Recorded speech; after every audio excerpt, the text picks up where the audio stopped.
What is up, everybody? All right, time to go fight quits. Get our asses kicked, it'll be great. Gotta catch up to Cairo, he's playing too much, little bastard. Anyway, let's see. So they buffed Caster Gilius, which I'm pretty sure is why they didn't buff Saber Gilius, because the Cairo speed running, very slow speed run, but you know, what are you gonna do? But yeah, anyway, they buffed Caster Gilius, and it's not a very good buff, unfortunately. Like, I mean, it's not horrible, I guess, because they just buffed his NP damage, and you know, that helps. That's like universally good. But then this is so stupid. This is so dumb. So there's a lot of ways you could fix Gilius, right? With like NP buff. You could buff the NP, then add like a really nasty debuff to it. That'd be really lore accurate, right? And you can do all kinds of stuff. You could do buff block, you could do a massive defense down, you could do a massive attack down, you could do stun, there's all kinds of things you could do to it. What they did was a small defense down, which is fine, but that's not gonna make or break Gilius, right? He's already so bad, that's not really gonna do a lot for you. And then they added NP charge to his teammates that are foreigners, because you're going to use fucking 3-star Caster Gilius to support your foreigners. Like, I already said defense down. Are you not listening to the words that are coming out of my mouth? I just said, to make it good, you need to make it a massive defense down. And then I said they added a small defense down. And then you say, but they added a defense down. No shit, Einstein.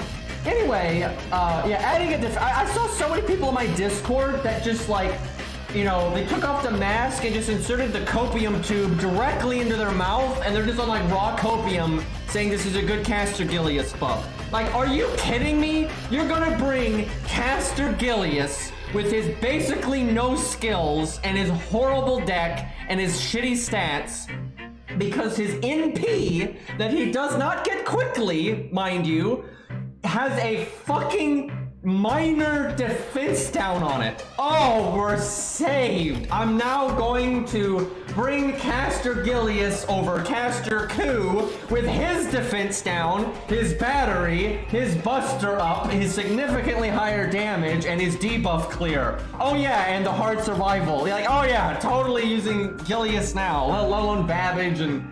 Like, it's nonsense. Like, Gilius is one of the worst servants in the game.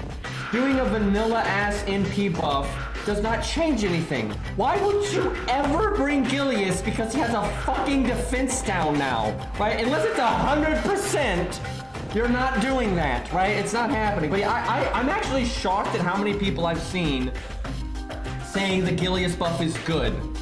Like, I didn't think anyone would say that, and I see so many people saying, I'm like, what are you thinking? Like, wow, he has a defense down now, guys. His NP does like 20% more damage. Yeah, that was what was holding him back, guys. Not you know, his horrible skill set and the terrible stat line and the mismatched deck and sometimes mismatched decks are good, but not in his case, right? Like, those are kind of the problem here, right? You could have double buffed his NP and it wouldn't have fixed anything. Like, Jesus fucking Christ. Anyway, yeah, buff sucks. No one's gonna use him. Don't fool yourself. You're not gonna support fucking Voyager with Caster Gilius, right? Like, because if you have Voyager, you're gonna be using a better support than that anyway, and you could just summon a friend's Waver or Castoria for God's sakes, and that's like a billion times better than, like, what? Like, what are you gonna do? Super scope Caster Gilius so he turn 1 NPs to give you a 30% battery on your foreigner? Like, are you kidding me? Like, that's so shit. Anyway, that's enough ranting about Caster Gilius being garbage and still being garbage, and can we actually get some buffs in this game that matter, please? Funnily enough, though, I think the one buff for the low stars that has been really impactful was Fergus's. I have only played one Ace Combat game, and it was so long ago that I don't even remember which one it was. So I don't really have an opinion. However, I got I think it's Ace Combat 7. I have it on Steam, and I haven't played it yet, but I'm going to. So, yeah, I'll give an opinion about that at some point. But, yeah, the only low star buff so far that has been really impactful has been, Fergus's. But out of all the low stars that have been buffed, Fergus needed the buff the least. But, you know, at least Fergus's buff is really cool and, like, fits his playstyle, so I'm happy about that. But Yeah, it does kind of suck. Jekyll and Hyde's buff is the worst buff in the entire game. Gilius's buff is not that bad, but it is, like, how do I explain this? It is so useless to him because he is so bad that a minor NP buff like that doesn't, it's not going to make any difference, right? Where if you had done like a generic, there are some characters that if you slapped a generic NP buff on them, that's like all they need, right? Because they're already so good, and like a little bit extra NP damage is like icing on the cake. Like Achilles, for example, if he got an NP buff, that's not gonna like revolutionize his gameplay, but he's already really solid, so yeah, a bit of extra damage, he can NP pretty rapidly, makes sense. And like Gilius doesn't even NP rapidly, so it's not like you're gonna apply that bonus damage over and over again like Achilles could, right? So it's just not very useful. You know, I can't complain though about Gilius getting a buff because he does deserve it. Obviously, he needs to be buffed several more times, but I just wish if they were gonna do a buff like that, they would have made it more impactful, because he's so far behind, right? He is so far behind. And, you know, they did that buff for Hohenheim a long time ago, where they added a 3-turn, 50% NP gain targetable buff to him, right? Which that's a massive, massive, massive buff. I'd like to see them do stuff like that for you know, Gilius, Jekyll and Hyde, Geronimo, Benkei, those kinds of characters. Voyager's buff is okay, but, it's not gonna make or break him either, right? Like, Voyager was already good enough to do some farming and whatnot, but he wasn't special and he wasn't, like, as good as his competition for, like, you know, Edmund and stuff. And his buff doesn't really change that. But if you just like Voyager a lot and you want to use him as much as you can, obviously you're not going to complain about the extra value. But it's not going to really shift his overall usefulness. I would say Voyager is still kind of just, you use him if you like him, and that's about the only reason to use him. Outside of maybe he's your only foreigner, right?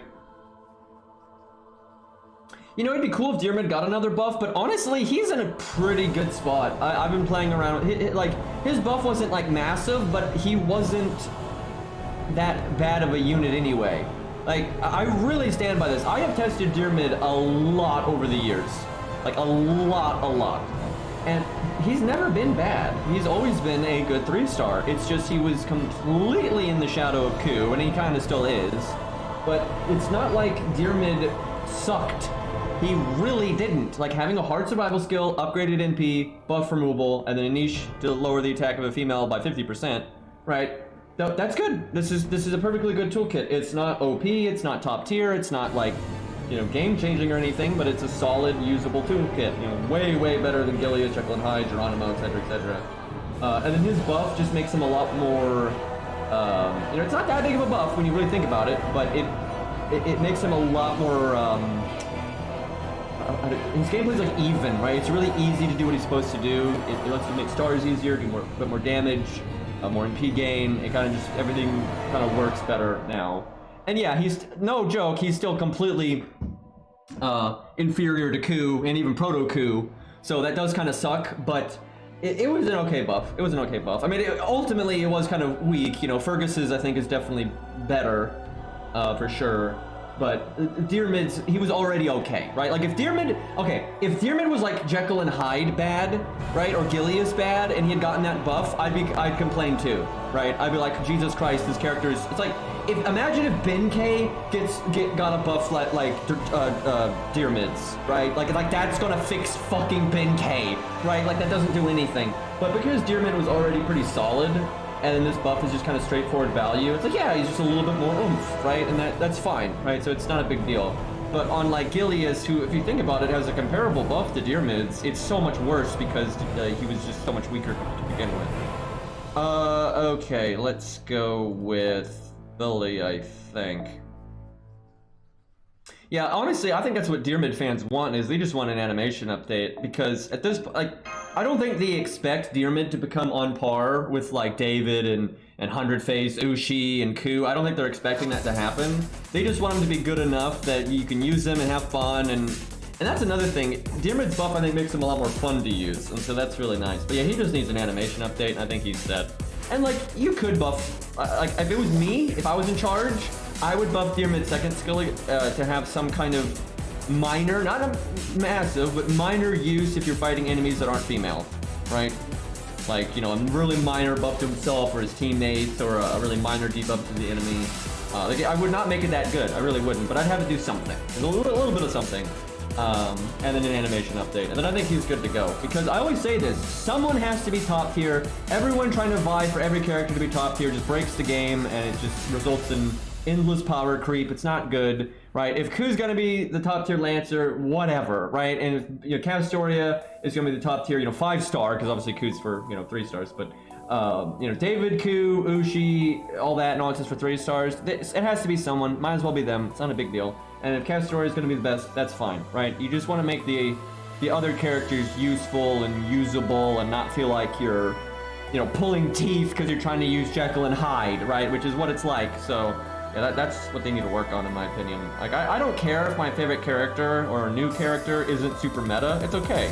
But if I want to use them, I'm like, okay, I want to try to beat this boss with this character, and then pick supports that work well with them and stuff. You want it to actually function, right? And you want to be able to have fun with it. You don't want to do that and then just have it be, you know, frustrating garbage. You know, like trying to use Jekyll and Hyde, for example.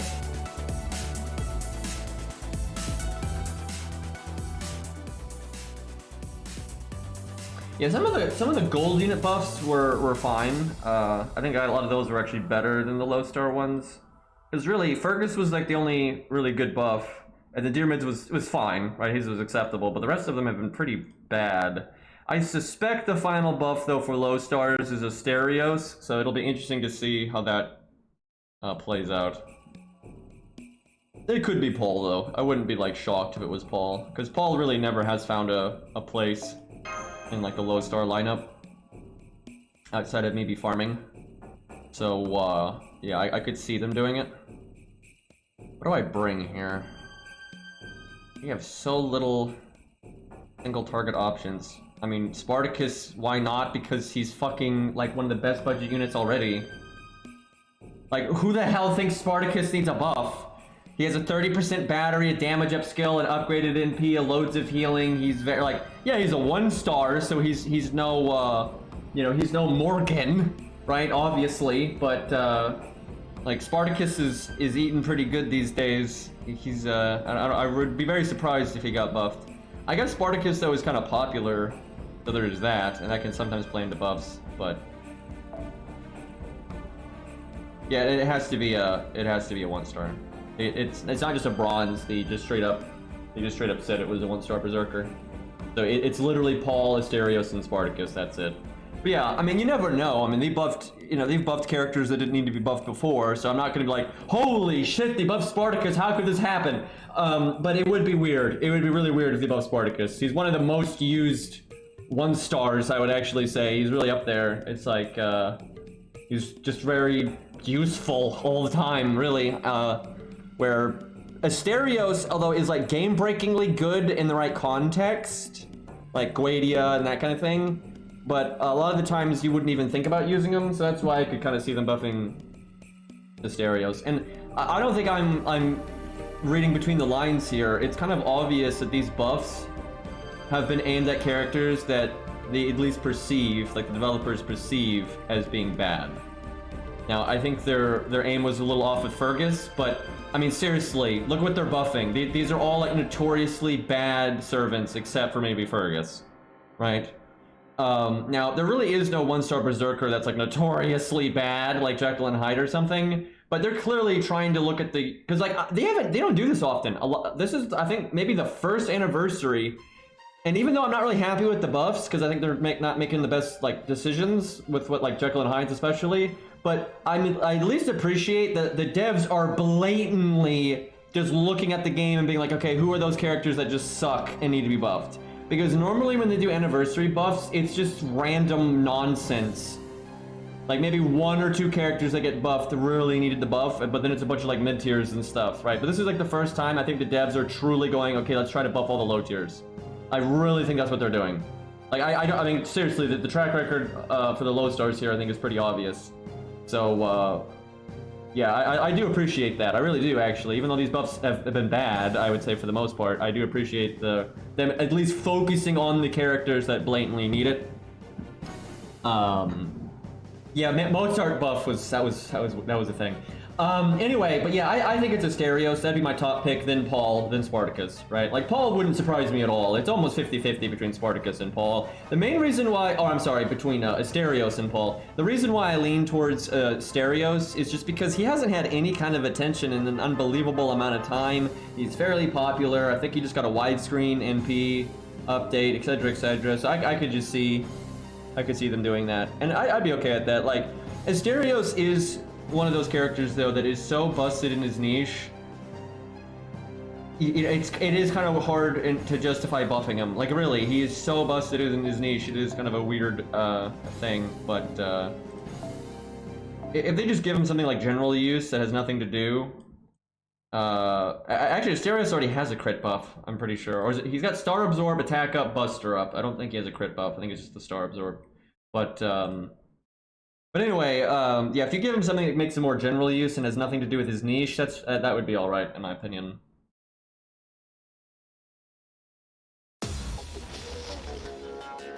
Yeah, Saber Shiki, I wouldn't say she was ass, right? Because, I mean, almost no 5-star is ass, because their stats are so good.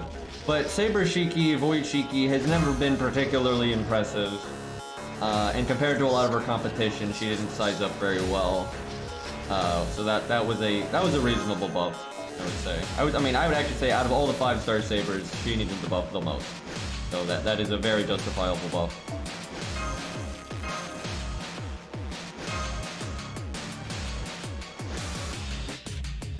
Well, the thing is, like, lowest attack doesn't mean anything for a 5-star because the lowest attack 5-stars have more attack than most of the other rarities, so that doesn't mean anything. And she had damage up skills. So that's not, like, that alone isn't really the problem, but it's more like, you know, does she have other things to compensate for it, right? Like, that's kind of where I think FGO has gone wrong, and I think this is the player base's fault massively, but the devs have catered to it, and I think it's made a lot of problems, and it's actually making it very difficult for them to make unique characters moving forward. The player base basically expects characters to do fucking everything, right? Like, a character has to do everything. It has to get its NP quickly. It has to have good NP damage. It has to have good utility or survivability. It's like, that is so bad. And the problem is they've made characters like that are so good that do everything. And they're incredibly good at everything. And then that makes, that's like the standard, and then that's all the people want now. And that's really bad game design, especially in a team-based game where you're supposed to have like synergy, right? Like having, I always say this, it's like if you're gonna have cons on a unit, that's actually good. You want cons on a unit. You just want to make sure the positives outweigh the cons. And the units that have cons, the areas that they're positive, they should be better at that than anyone else, right? Like, and that's the problem with FGO, is they used to kind of do it that way, where if units had a downside, their upside was the best in that field, but then they would start making other units that had that upside and potentially even more, and then they didn't have the downsides, right? And then once you do that, you push the envelope and it's like forever broken, and you can't go back, and it's a problem, right? Like, that's really bad game design. So yeah, like that's I think FGO has really fucked that up, and Camp Story is a good example for that on the support side of things. And C9, thank you for the 5 months, I appreciate it. Thank you, dude. But yeah, like if you have no survivability, right, you must have more damage than a damage dealer that has survivability. But then they ended up making damage dealers that have nutty damage and have hard survival. Don't make any sense, and that's kind of what I've talked about with Q, which kind of annoys me, especially. Like, okay, Proto Q has survivability, but Proto Q has at least less than regular Q, right? But the thing is, he doesn't have more damage than regular Q. That doesn't make any sense, right? And there's just a lot of like game design like that in FGO at this point.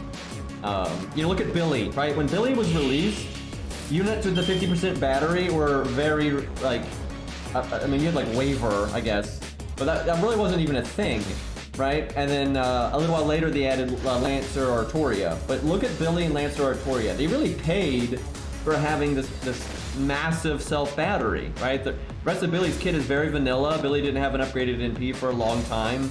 You know, Billy's overall oomph is actually pretty weak. It's just that he gets his NP really easy. Same for Lion King, although she has pierce vulnerability, and that is actually quite nice for the right context. But so they paid for those batteries, right? They really paid for it. And at the time, though, it wasn't that bad, because yes, there was the downsides to Billy and Lion King, but their upside was really unique and rare and could be very, very useful, right? But as time has gone on, big batteries like that are not even remotely rare anymore, and these other units that have these battery skills get, you know, other abilities with the battery, like on the one skill, and then their other skills are better than Billy's and Lion King's, and their NPs are better, and then so it's just like, what the fuck is the point of Lion King and Billy now? Right? And then even you got like just Bedivere, right? Especially Bedivere with his passive now. Bedivere can have a 50% battery. He is so much better than Billy, it's not even funny, right? Like his damage is so much higher than Billy's, and it gives the team debuff resistance and defense buff. And then even also NP damage up, and gives him NP gain up, and right, it's 3 turns, right? He's so much better than Billy, right? He's so much better than Billy. And so yeah, once you cross that bridge, there's no going back, right? Then you can almost never make units with pros and cons again. And like that's kind of the thing I see with FGO is now we basically, everyone has to have like a perfect toolkit with no flaws in it. Right? It's like if you're a crit unit and you don't have a way of like generating your own stars or star absorb, everyone's like, oh my god, this unit sucks. That's dumb. Like, why do we have units like Hans if everyone is supposed to generate their crits on their own? Like, seriously, explain this to me. Why do we want units that are aimed at helping the team crit if we want every damage dealer to be able to crit on their own? Right? And like, yes, it's fun to have units like Lancelot that could crit on their own, right? Without needing the help of a support. But that's what made Lancelot unique back in the day. And he paid for it because he doesn't have an upgraded NP. He doesn't have hard survival, right? There's a lot of downsides to Lancelot. But then they go and add all these other fucking, you know, sabers that now can also crit on their own and have, you know, hard-hitting NPs and have hard survival. And it's like, okay, well now what's the point of Lancelot, right? There was no reason to do it that way. And what kind of annoys me, well, not in Saber Hokusai, because Saber Hokusai, I'd actually say Saber Hokusai and Lancelot are fairly balanced against each other because Hokusai's hard survival is trash, and then she actually has a lot lower damage than Lancelot, like in total, if things go optimally for both, right? So they're still like they're a little too similar, I'll say that, but it's okay to have servants that are really similar with minor differences, and you kind of pick your poison. That's okay. But really, like, you got like even Sitting Master. Now, Sitting Master doesn't generate his own crits, but he still generates a lot of damage and then massive utility with the attack down. And he's got an upgraded NP, you know, the big attack up, and he's got the art up and short cooldowns. You know, he's just way better, right? Like, Sitting Master is a good example of just, he's doing way too many things in one place now, where it just makes the other characters completely meaningless. Like, there's no point. The thing is, being consistent actually is a higher peak, because if you're consistently throwing out the damage, the total damage you've done is more, right? Like, I've tested Hokusai and Lancelot against each other quite a bit. Things can vary because Hokusai is easy to NP5 and Lancelot is just a regular 4-star, so that can affect it. But Lancelot overall I find to be a little bit better at damage. But if you need, because sometimes all you need is a little bit of survival. You don't need like some massive amount of survivability in your toolkit to make the boss fight work. You just need like, okay, I need to survive that one NP, and it's AoE, so my taunt wall won't save me and stuff, so I need something. But then after a few turns, I'm gonna win, right? So in those situations, like the guts on Hokusai is much better, like much better. But there are times where you've got the survivability aspect down pat, like mash is enough, you're not gonna die anyway, so you don't need any kind of survival, and then Lancelot is generally better. And that's fine, like those kind of minor differences between them is okay, and you can use either one. That's the thing, if like you don't need the survivability, you can still use Hokusai, she does enough damage, it'll work. The thing about Hokusai and Lancelot is they're not shutting out other archetypes. That's what's important. It doesn't really matter that they're similar to each other because they're not ruining it for everyone else, right? That's where I have a problem is when they make a character like Sitting Master. I like Sitting Master, but he's really ruining it for everybody because he just comes in here, he does ridiculous damage, he has incredibly short cooldowns, he has massive survivability, and he gives you team survivability. Why do you fucking use anyone else now, right? Like, there's, aside from just liking them, there's no reason to do it. And those kind of, and same for Ku, right? Now, Ku is, I think, a little bit more fixable because although Ku has really good value, he's not doing, like, everything, right? He doesn't get his MP super fast, he doesn't have battery. Hey, Boltless, what's up, man? Thank you for the 53. That's an emote, by the way. But, yeah, Ku does a lot, and he's got really, like, extreme value in terms of like raw numbers, but again, he doesn't have like a niche. I guess sure hit, but he doesn't, MP charge, he doesn't do utility for the team, any of that. So there's plenty of room for other Lancers to have, like, usefulness next to Ku, right? Ku doesn't have battery yet, give it a minute. But yeah, for a lot of the rarities and a lot of the slots, I think they've really put out a unit that's just way too... And Castoria is obviously the one for support. You know, Castoria is just way too good.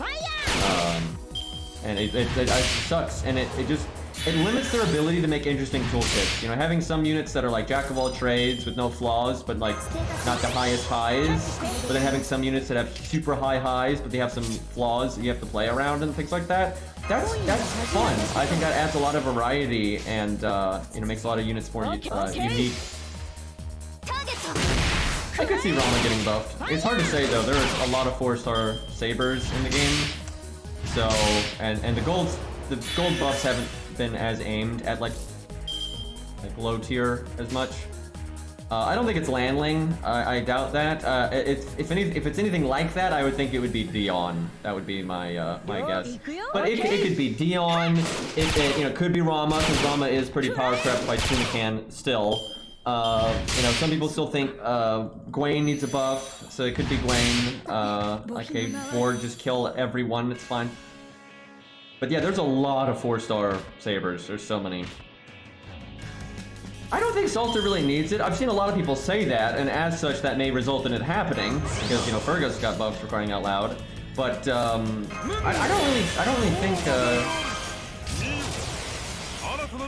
Salter needs it. Like, I will say this, there is almost no reason to use her in compared to, like, no, Salter does not need it the most. I'm sorry. If you actually think that, you have not used enough units, because, like, Dion compared to Salter, this is a joke, right?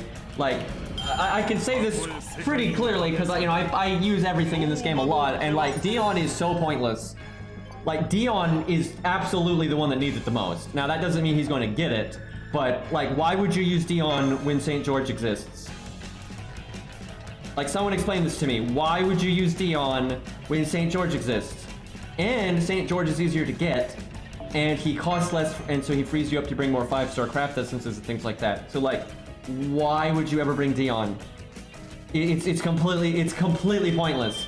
And he's like, look at Dion's NP. Like, are you kidding me? Right? Like, Dion's NP is like one of the saddest shit ever. Now, that can be like okay if your toolkit is so strong, right? Like, it's okay for some units to have a flaw if their you know, positives are so great. But Dion's positives get outshined by George, right? And then Dion has the horrible NP. So let's put it this way. Let's say there were no other multi-turn taunts in the game. Then you'd be like, okay, Dion at least has that going for him. And multi-turn taunts are incredibly powerful in FGO. So then you'd be like, okay, yeah, Dion's got that, and that's good. But the thing is, if you need a multi-turn taunt, you're going to either use Poster Girl, Leonidas, or George. Or hell, now even, Percival, right? Dion has been so replaced on so many levels. It's just, there's no reason to use him. There's a reason why, like this garbage account right here, Dion is allowed and George isn't. Because George is better. George is the easier one to get, and he's better, right? So Dion easily needs the buff. Salter, I'd actually say, doesn't really need the buff at all. The thing about Salter is it's just kind of, if you like Salter, I think people have like envy. That's the whole reason everyone's saying Salter needs a buff, is they're just envious of the other sabers that are incredibly similar to her but better.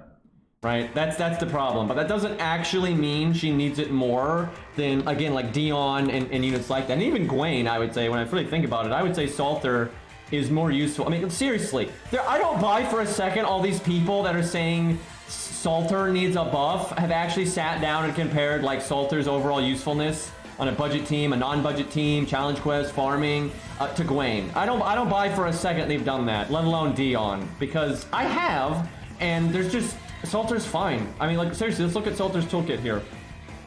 So she's got a, you know, big battery. Well, not a big battery, but she has 20% battery. And then she got the passive, so you can get 40%. You get 20 stars, that's a lot, so easy to crit. You get the attack up, which is admittedly pretty blech, but I mean, Gwaine has a pretty blech attack up too, even since the buff. And then she got the huge buster up. And then she has a very good NP because it is not upgraded, but it has a higher base damage multiplier than, like, I think I'm not sure anyone else even has that other than maybe Saber or Lily, because she got a weird one when she got upgraded. But yeah, she's 650 as a base NP. Like, no one else has that, right? That's crazy. And then obviously the overcharge. And like, it's a pretty straightforward kit, right? She battery, she NP, she crit. That's what Kualter does, right? But that's useful, right? It's good for farming because you can NP easily. And if you need to like muscle down like a single enemy, like in the 1-1-1 stages, you can crit somebody, right? Also, yeah, she has a really, really high attack stat. Now, I'm not arguing that Saber Kualter is the best Saber 4-star in the game. I'm absolutely not arguing that. Like, but she's completely solid, right? Like, this is a good toolkit. It is usable. Really, when I look at it, the only 4-star Saber, actually, I can think of two. I can think of two 4-star Sabers that really do need a buff. Right, they're not solid, and that is Dion and Roland. Roland is almost solid, like he's almost like, okay, this is good, but he's a little off, and because when I've been messing around with Roland, he's only good if you need the buff removal. And the buff removal is very powerful, buff removal is awesome, and it can make or break some challenge quests, but if you don't need that, he is kind of just there.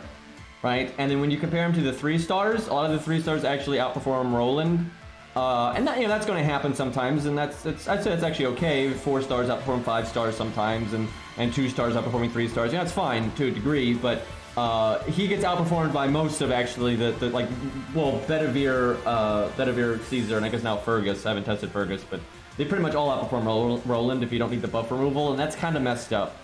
So yeah, I think Roland actually needs it, and but he's not going to get it. He's too new.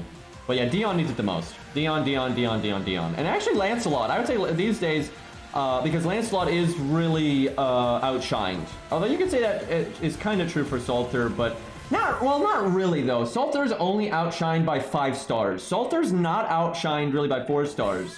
Like overall, Siegfried is better, but like Siegfried doesn't have like the same kind of, well, actually.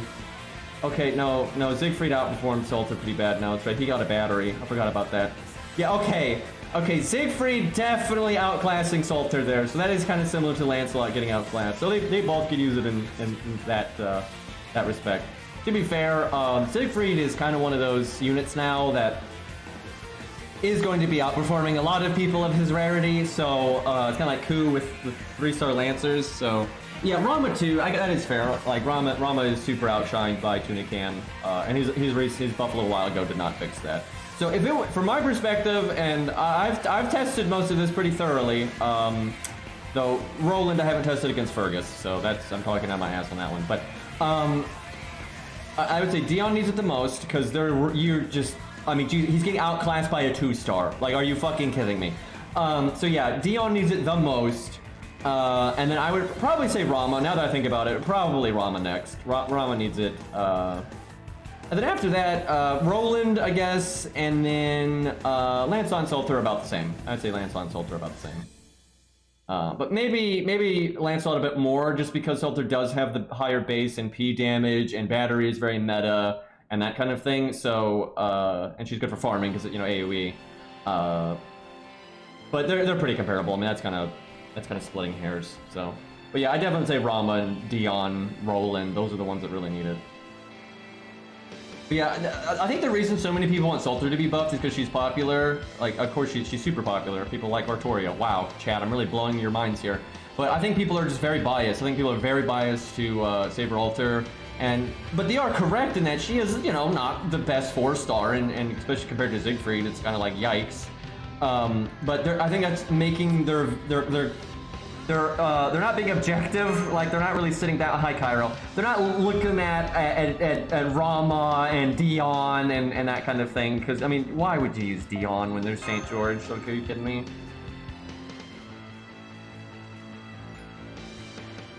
Yeah, people have complained about Jufu a lot, and like I said, I was against it, but I'm not so against it that I was going to like veto it, because what is she actually going to enable?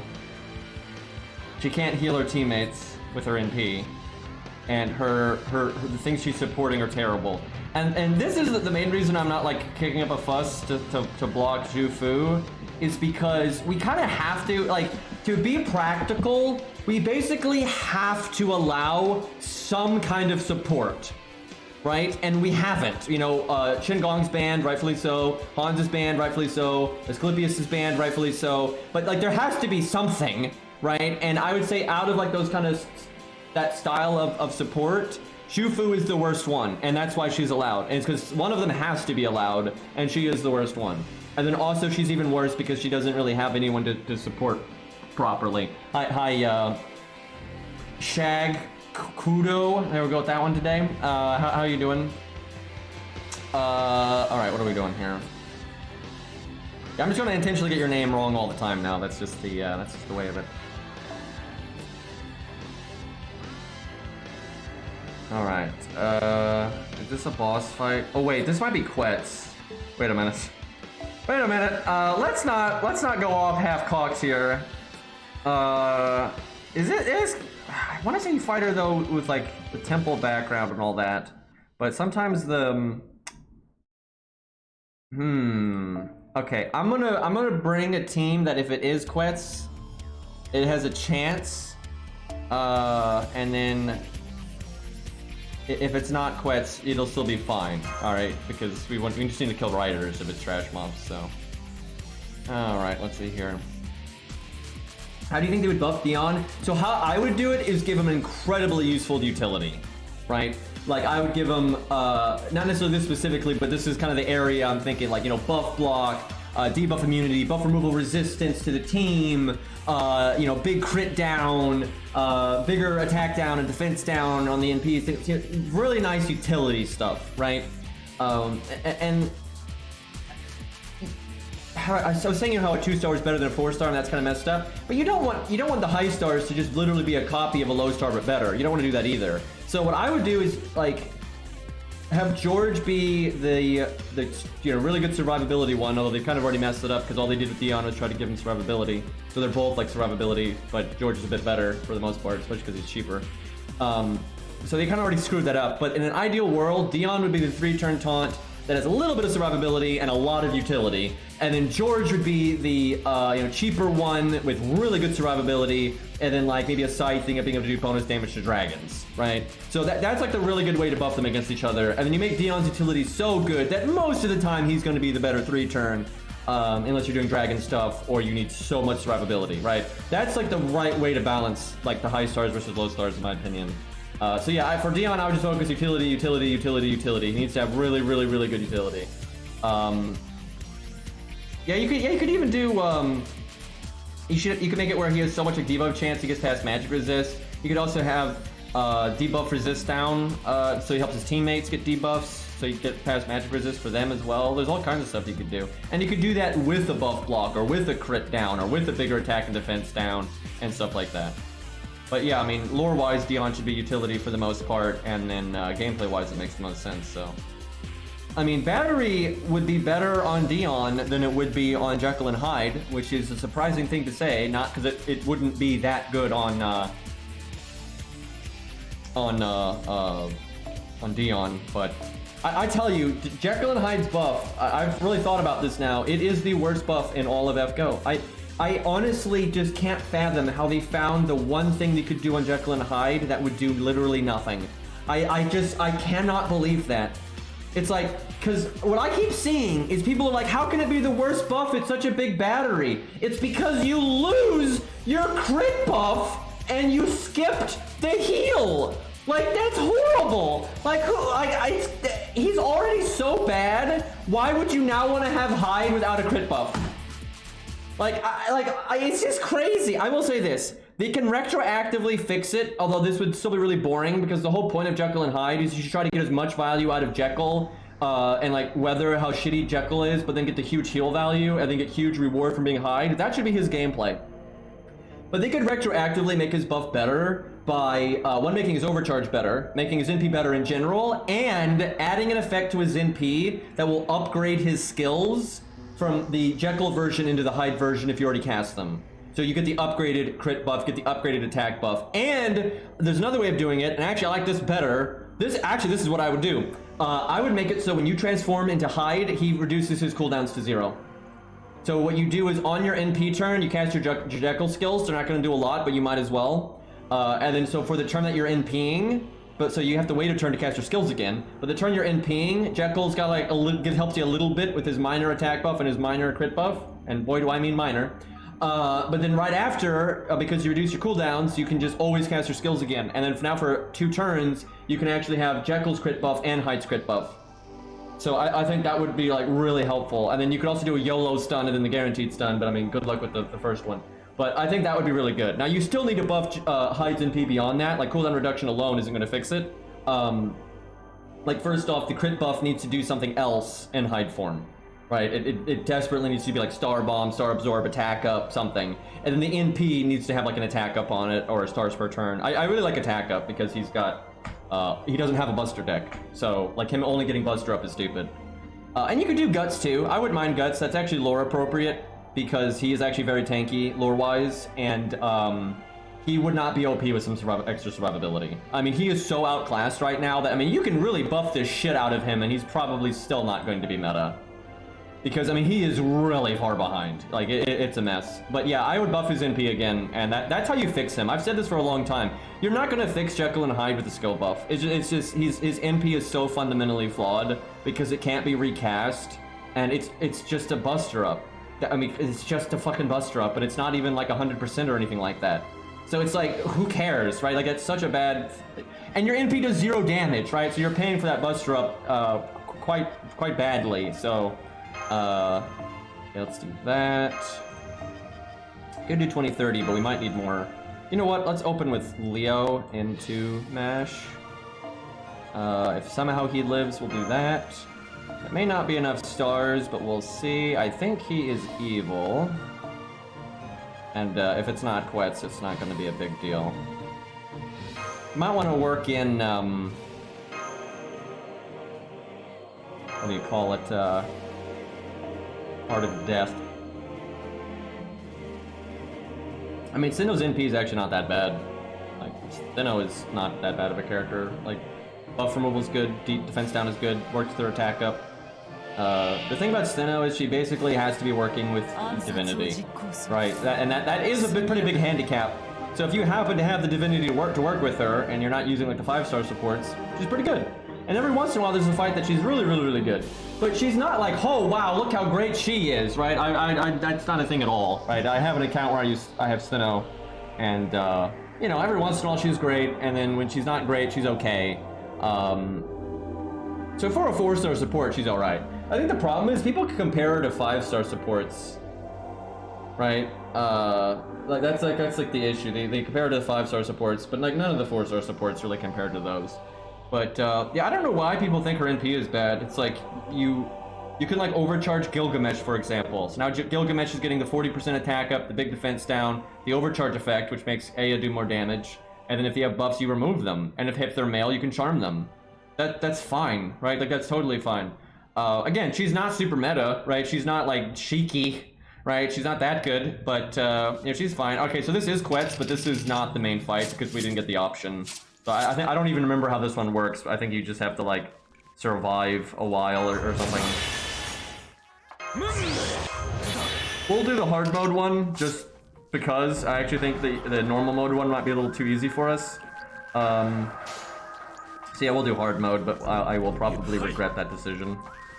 We got the Buster up. What do we want to do here? I guess we'll do that. Yeah, the thing is, our Lancelot is so shit that I think the hard mode version might still be completely out of our reach. Because, I mean, really, he's not FO'd, he's not max level, his skill ranks are terrible. I mean, he's gonna critter for like 30k. I mean, wow. Like, that's not gonna, like, help that much. But we'll see. We'll give it a few attempts, and if it's just like, yeah, this ain't happening, then we'll just switch.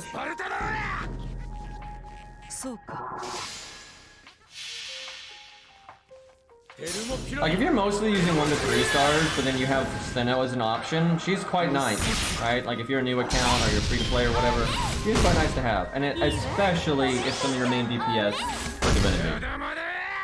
I will say, if you don't have good Divinity DPS to work with, she's not really worth it at that point.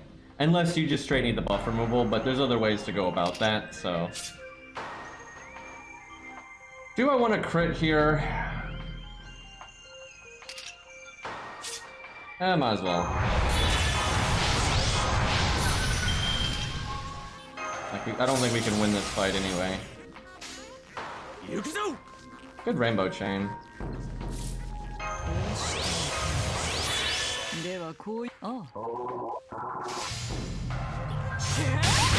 Nice damage. Wait a minute, why did Jinkei do 0? Isn't Jinkei evil? Let me look this up. Is she evil? I swear she's evil. She isn't? What? Isn't she like lawful evil? Fuck, she's chaotic good! I've been betting on Jinkei this whole time for this fight, and she's fucking chaotic good. I thought she was lawful evil. Damn it.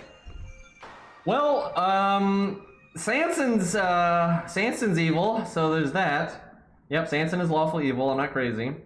That is not good. Boy, I wish we allowed 100 Face, because 100 Face is evil, and, you know, loops. What about Charlotte? I'd be shocked if Charlotte was evil. And she's neutral good. Okay, so that means our only... Okay, we're probably not doing hard mode. Because that means all we have is Sanson and a really shitty Lancelot with no FGO items. Alignment issue indeed. Well, that is a problem.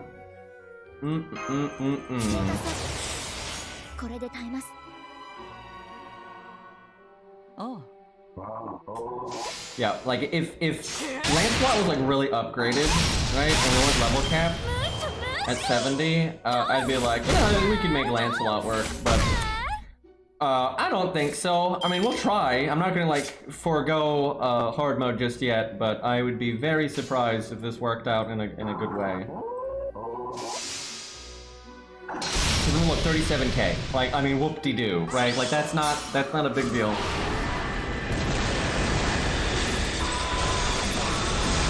Yeah, we'll use Salome as well, obviously, but she'll die really quickly. Like, she's kind of just a given. Yeah, I think Serenity is banned. Look, I'm pretty sure she is.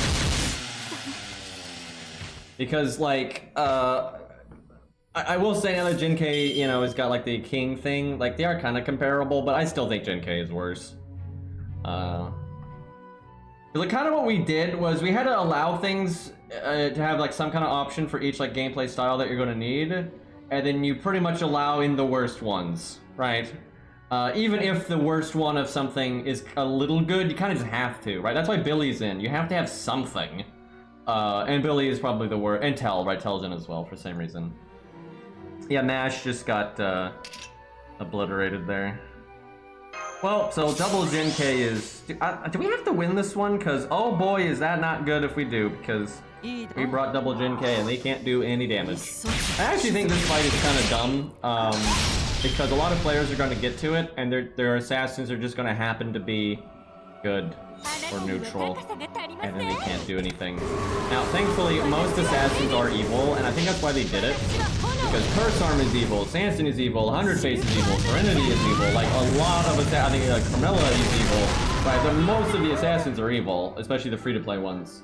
But, and because like Charlotte didn't exist back then, that's the thing. But like now, because Charlotte does exist and things like that, and Kojiro's evil actually.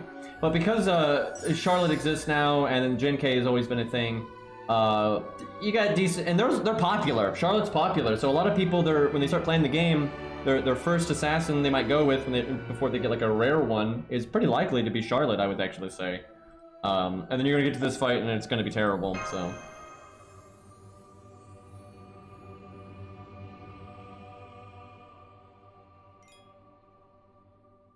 Oh yeah, Jack absolutely destroys this fight. I'm pretty sure Jack can just solo it. And obviously, you know, Hercules can solo it. He can solo both versions of it. All right, let's command code and all that, and let's see if we can do anything to help Lancelot. Can I get like FGO items? Are there any left? We ran out of mana prism, so we have some left. Okay. How many can I get? Okay, well we can get it enough for its health at least.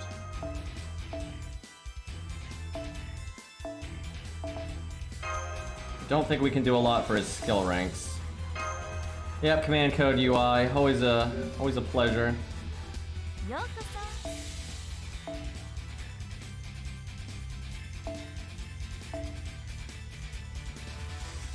Oh my god, why did we level... Like, the level cap doesn't matter too much in Babylonia, but I swear we should have made the level cap 70 in Camelot and then 80 in Babylonia. That's what we should have done, but too late now.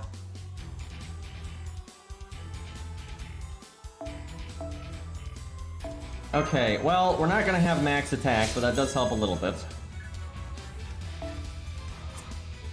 Alright. I'd like this to be upgraded a little bit, because I want to make sure we crit when we go for it.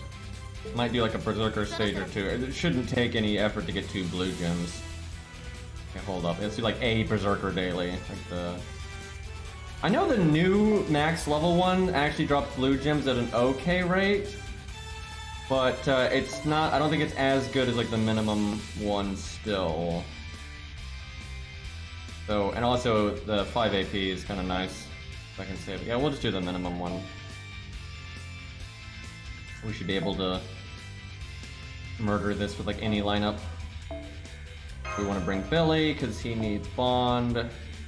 And bring Lancelot to be thematic. Charisma would be nice. Alright, that ought to do it. Who else needs Bond? I guess, I don't know, Jin K or Charlotte? I guess Jin K, because it's pretty likely she'll get used for Guadia.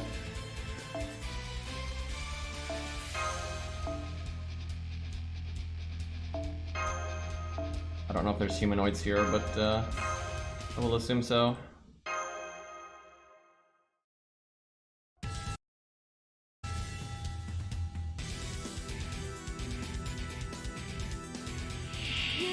I mean, the thing is, they buff welfares, and it doesn't matter if it's an anniversary or not. That's looking for a pattern or one doesn't exist. That's getting way too like specific. They don't think about like, oh man, we're buffing during like a random month, so now we have this criteria versus oh we're buffing during the anniversary, so we have this. That's not a thing. That's literally not a thing.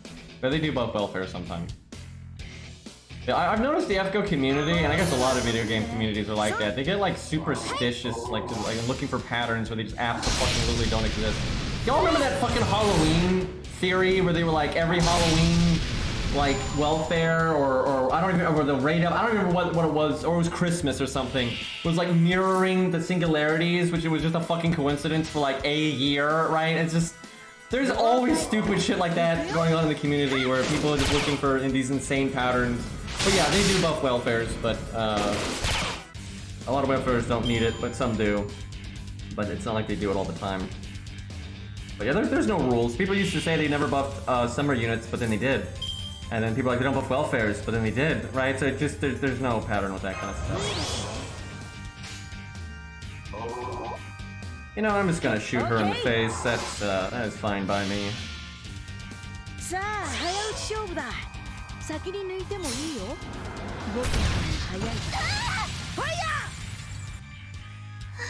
I wouldn't even say they're less likely to be buffed, there's just way less of them.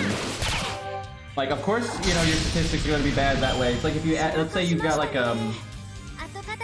let's say you're hiring for a job, right? And like 1,000 people apply for the job have brown hair. And like 10 people apply have blonde hair. Odds are a blonde person's not getting hired, right? That's just statistics. So yeah, it's the same thing with buffs. There's less welfares and summer units than regular units, and also a lot of the welfares and summer units happen to be very good. So, and honestly, they just don't do enough buffs. They just don't do enough buffs in these games. So it just takes a while.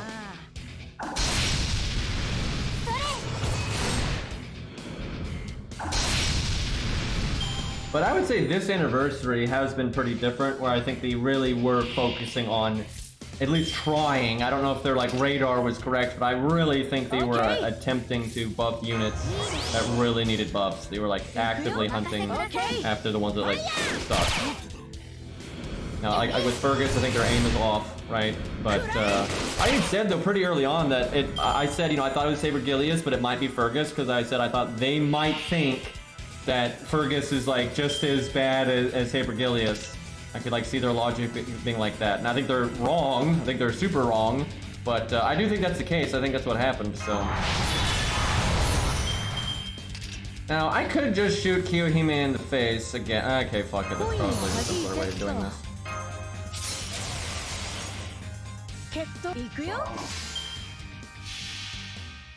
I need one more new gem. I think pretty much all of them have a justification, because even Fergus, although way better than Gilius, it definitely wasn't as good overall as Bedivere and Caesar. So I mean, I don't think any of the buffs have been like outrageous in terms of the choices. I just think some of the buffs themselves have been pretty underwhelming. Okay, that was the most useless 5 AP ever. Chad, I feel like I've been picking on Kiyohime a lot in my videos. What's funny is it's not intentional. I really mean that. Now, when she ends up being in a video, then I will go out of my way to make fun of her. Like, abso-fucking-lutely. That's very intentional. But, like, when I was looking to do a stage for Dear Mid, they were all either too, like, way out of his league, but the bigger problem was they were way too easy. Right, and like Summer Kiyohime was just perfect because that was neutral, and the amount of health she has at neutral, that was actually quite tough because he's level 70, right? I didn't use a Grailed one. But then she was female, so that lets him do his niche and everything, so it just worked out perfectly. I didn't do it because it was Kiyohime. And then like she's just been in like a lot of challenge quests. Like there was that challenge quest a while ago that she was in, and she just kind of, and she was in Lost Belt 6.5. Right, I'm not doing it, right? I didn't put her in that challenge quest, and I didn't put her in 6.5. Right, and so yeah, it's just a weird coincidence that she's getting picked on so much recently. Okay, we can just end game. I'm trying to like get a Lancelot crit to happen, but you know what? No, there's no point. Just do that. But you know, 50-50.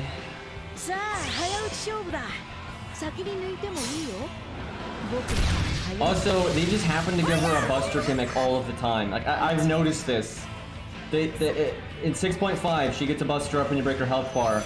In that one challenge quest, she gets a buster up, but then one of her teammates gives her a buster down, right? Or stuns her or whatever. And then in CCC, when you break her health bar, she gets a buster up. They do that a lot, so... Okay, there we go. Let me look at Lancelot's scaling on his first skill, because it might be trash. And it's 300%, which sounds good, but because his base is so low, I mean, it helps. I mean, actually, in total, leveling it up is huge. It goes from 3,000% to 6,000%, right? Now, again, his Star Absorb is so terrible that that only helps so much, but it is worth leveling. Like, it will have a noticeable impact. I'm actually really annoyed that Kiyohime has had a Hey Mythic, what's up, man? By the way, y'all should check out Mythic Stream and Sharkwados. They're really good, so throwing that out there. But anyway, what was I saying? Something about Lancelot and crits being fucked. Chat, I completely forgot what I was talking about. I know I was talking about crit stuff, but Kiyohime, right? With yeah, she's been rated up since the coin system's been added, and Ku hasn't. That kind of pisses me off, right? But yeah, maybe someday. Old man moment indeed. Back in my day, all right, let's see.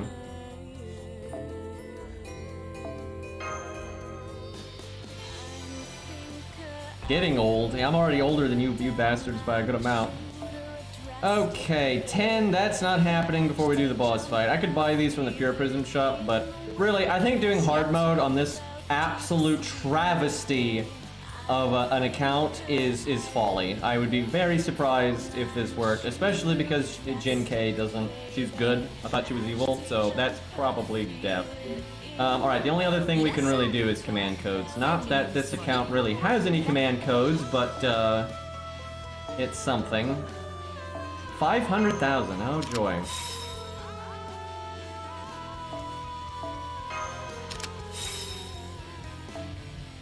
Yeah, Mythic's been playing through the game, and I think it's fair to say dying a lot, and it's been rather enjoyable. You know, there's no reason we can't do the main interludes. I mean, we're not gonna ban content, that doesn't make any sense. Okay, so this is minor crit damage.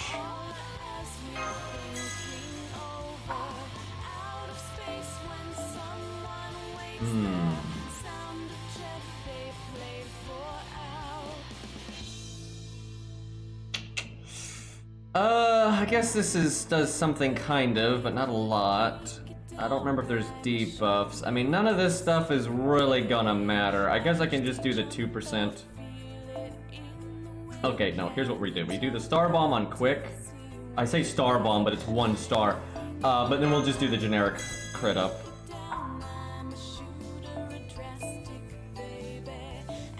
Tiny damage boost. This is pure copium what I'm doing right now. Oh great, we don't even have that many crit damage command codes. I just wanted 3% damage up, chat. A 1 whole star. I mean, it can make the difference. I'm not even kidding. Like, sometimes that'll make or break you, but rarely. I don't think Altera or Attila really is underrated. It's just she's not that popular. I mean, most people are like aware of. But I mean, honestly though, like she's not even that good. I mean, she's fine. Like she's a perfectly good AoE saber, but like her competition is pretty steep these days, right? So she's good enough to get the job done, right? She's not trash, of course not. But yeah, her competition's kind of nutty these days. Yeah, she's totally solid. She's just not that popular. That's the thing. And she's not like unpopular, I guess. She's not like hated. She's just kind of like that lukewarm kind of character, I think, for a lot of people. All right, what do I go with? I guess Sanson. It's either that or Mash. Oh God, do we go with Mash? Pyro, are you here? We might need double Mash. Like you could have Mash taunt into another Mash. Definitely not anti-divinity on her. If you're gonna anti-divinity though on Sanson, and then Mash probably K-scope, I guess. We'll try Sanson first, but I could definitely see double Mash being the way to go. Does anyone remember which option is hard mode? I don't remember. It's been a while. I'm gonna guess it's top. I just feel like that's the way they do it in FGO generally, but okay, so we're doing that. Top one is hard mode, okay. I have a feeling this is not gonna pan out, but I think she gets like 200,000 more health, and like this account just struggles to do damage so much. Your Sanson is in. Go roll FP right now, Cairo. Go fucking roll it. Are you fucking kidding me? Like, what the fuck is that, dude? NP, like, what is that even gonna do? Like, what? Go roll FP right now, young man. You got that 100,000 from the anniversary. Go sort this out. That is nonsense. Jesus Christ, dude. Cairo defend. I didn't even use him for the Quetz fight. I mean, he's literally. You didn't do the hard mode version. Shut the fuck up. Like, god damn it. Also, you had my Sanson. And Salami, which actually I think Salami is probably the better option, but you say that like Lancelot's gonna do anything, and you could have asked me to slot it. You look at this lazy zoomer. These fucking zoomers, man. You know, back in my day, we had to get off the internet and get our landline phone and, you know, dial the number, look machine, right? And you had to actually talk to people, right? And then these fucking kids today, they can't be bothered to go on Discord and be like, yo, slot your Lancelot, you know, like, oh, it's so hard, oh my god. And then you say that like Lancelot with his like 30k crit is gonna somehow make the difference between easy mode and hard mode, right? With our fucking rank 2 star absorb and a rank 4 crit skill, we're gonna do like, you know, 40k damage maybe, right? Like, whoop-de-doo. These kids today.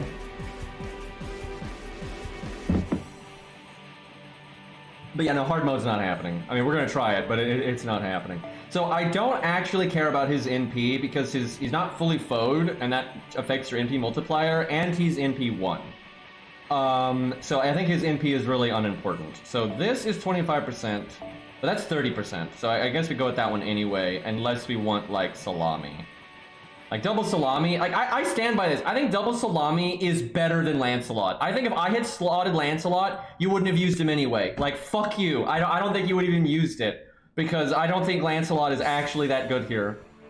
Like, I think he is if he's like 10, 10, 10, NP2, level 80, max Fode. But he's fucking level 70, not max Fode, 214, NP1. Like, Salami is probably better. Like, let's be honest here. Like, yeah, like, he's got the insane thing, but Salami's dot doesn't care. Like, Salami's dot literally doesn't care what your alignment is. So you just protect Salami and Salami kill, right? Like, there you go. Like, that's better than Lancelot. It's actually probably better for hard mode. Like, I'm serious. I think double Salami is probably more likely to beat hard mode than Lancelot is. Because, I mean, Lancelot just isn't anything special. You can do the debuff resist, though. You got the CE. Let's see. I might open with Sanson for stars. That's one of the stupidest things that has ever come out of my mouth, but, like, we actually might... If we're gonna do Lancelot, we need to crit. Okay, hold up.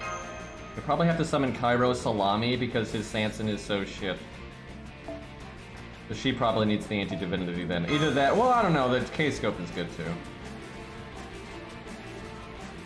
I really wouldn't bother putting anything on Sanson because, I mean, he's useless at NP1. I mean, he's just completely useless. Like, he does, like, he'll do, like, 10k damage. I'm not exaggerating. He's gonna do, like, 10k damage. That is absolutely pointless. Okay.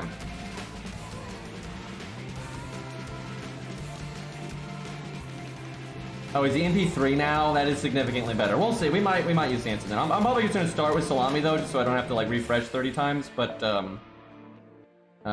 we'll see. Maybe that. I kind of think we still start with Leonidas though. And actually, if you were gonna do like a taunt wall Congo line, you could do double Salami with her third skill, and I think we have enough taunts to do a Congo line now. Between like double mash, I guess it'd be one mash though. It'd be mash, Ben K, Leonidas. You could do that. Okay. I guess that. I don't know if we're gonna need it or not, but K-Scope on everyone, by the way. Oh yeah, you definitely have enough because of Dion. That's right. Like, fuck you, dude. You literally have a better team than I do for this. And you're giving me shit for not putting up Lancelot when you didn't even ask. And you have fucking Dion, and you got the stupid command code. Like, and I'm telling you, there's no way Cairo would have used Lancelot. And you say I'm gaslighting you. You're gaslighting me. You wouldn't have used him. Like, you're just gonna do double Salami anyway. This is bullshit. I have to listen to this guy on voice chat, by the way, guys. You guys have no idea how insufferable this fucking little shit is. This little bastard. He's got his little beetle eyes, comes into the Discord. You're just crazy. Okay, alright, let's see here.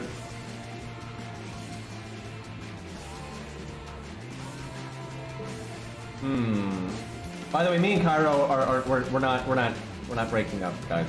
It's a joke. But still, fuck Cairo, but it's a joke, guys. Okay,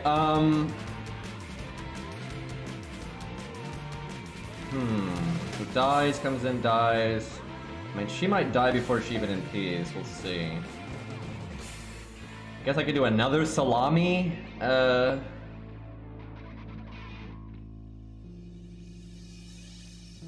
mean, Gen K would be great because she's, I think, even king, but the good thing kind of runs it.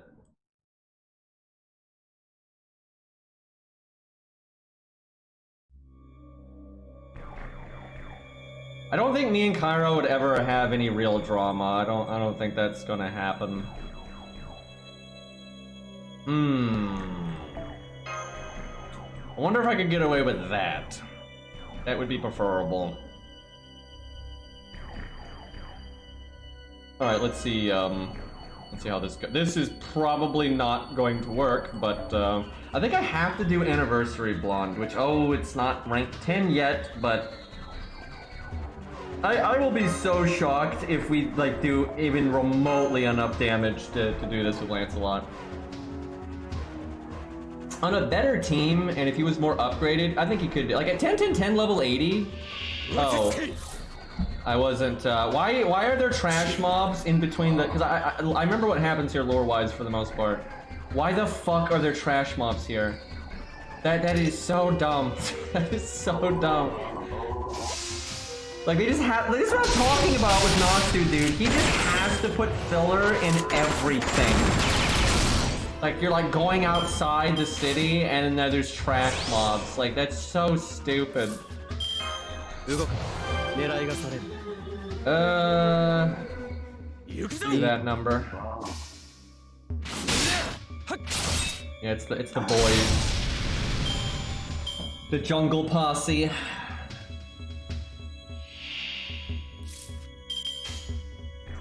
It's the best. It's rainbow chaining. Thank goodness that's a thing now. Dude, I was watching Mythic Play the other day on NA, and just they don't have rainbow chains, and like I'm already like so in the mindset of rainbow chains that I'm like, it's fucking with me. I haven't played NA since Anniversary 7, or even before that, and I feel like if I do, I'm gonna have a bad time. Oh, by the way, chat. By the way, so, you know, I like FGO a lot, right? I like the Fate IP a lot. Now, obviously, FGO is run, you know, pretty badly. I think that's kind of obvious at this point. It's getting better, though. It's getting better. Gotta give Lasagna a chance, right? Hope on the horizon, potentially. But, you know, they have a real lack of, you know, updates, like fixing their UI, game modes, you know, content, story replay, literally anything. Arknights, which came out after FGO, very quickly eclipsed them. Smaller company, right? Smaller company. And in a very short amount of time, they eclipsed FGO in terms of UI design, adding replayable content, adding new game modes. And like they've done so much. Their UI was better than FGO's from the start, and they've done so much to make it even better. But then, you know, they added the roguelike, right? And then they're way better than FGO when it comes to this kind of stuff.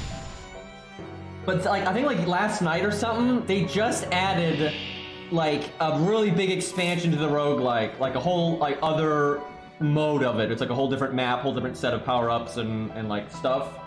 Like new maps and all that. It's like, and they added a boss rush mode. So they're already ahead of FGO, and then like before FGO even adds anything, they're adding even more, right? So I'm like, how do they have... So they added a roguelike mode, and then they expanded that roguelike mode, and then they added a brand new like version of the roguelike mode, right? And they have a boss rush mode. We still have the command code UI.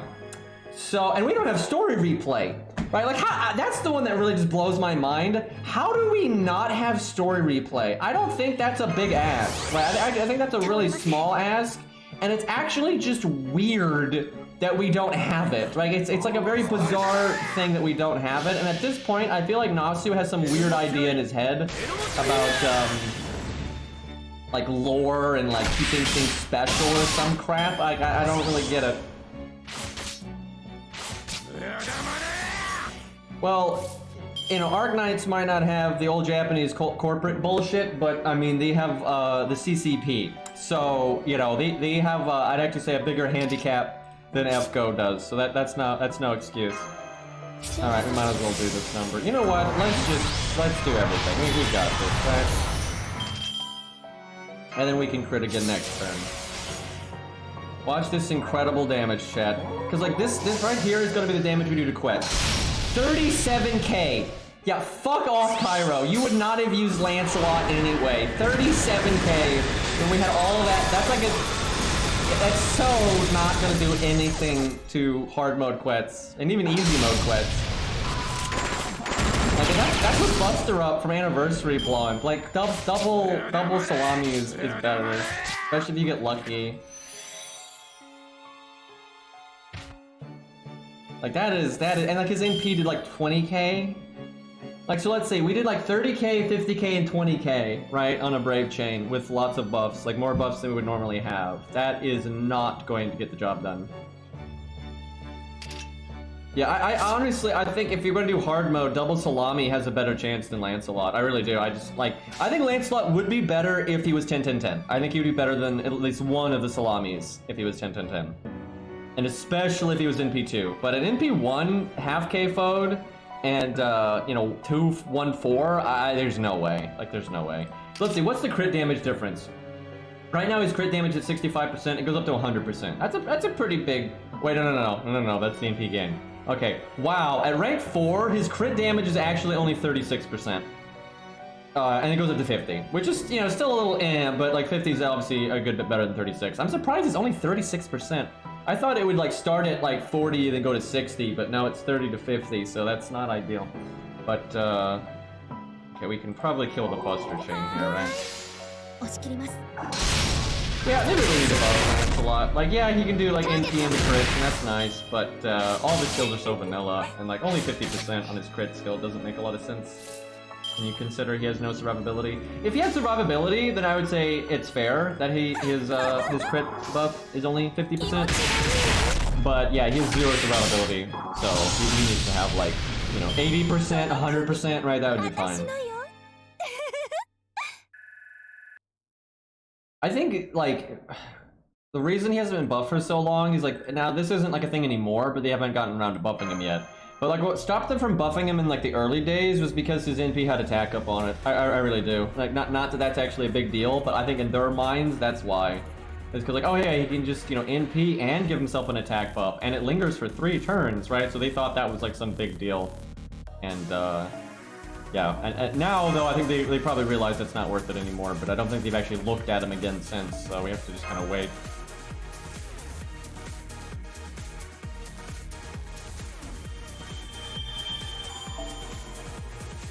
Okay, we're still not fighting Quets. I did not realize to walk 5 feet, like, to get out here, you have to, like, fight 80 trash mobs. And again, I think it's just the jungle goons. Which, I like how they're not even in the anime, by the way. They're only in the game. And they only are in the game because they needed filler, right? They're not there for any good reason. Oh my god, I don't want to have to, like, make a team for all this stupid trash nonsense. I'm just gonna throw Berserkers at it and then have a Saber in the back in case that doesn't work. Guess in case there's an assassin at the end, I'll, Cairo, have you done this where you bring Shakespeare over, over Anastasia? Because she can't get to Final Ascension, she's just not worth anything right now. Now, I think we're gonna actually use her a crap load down the line, but, like, right now, it's kind of pointless. Like, I actually think Shakespeare is better right now.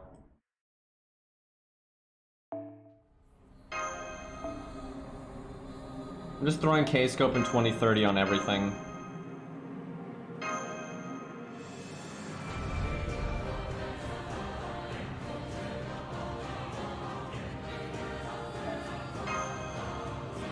Yeah, a big issue I have with Babylonia, and both the anime did not fix this. Like, the anime actually, I really don't like that much. Like, it's got some cool moments with Leonidas and the voice acting and all that, that's fine, but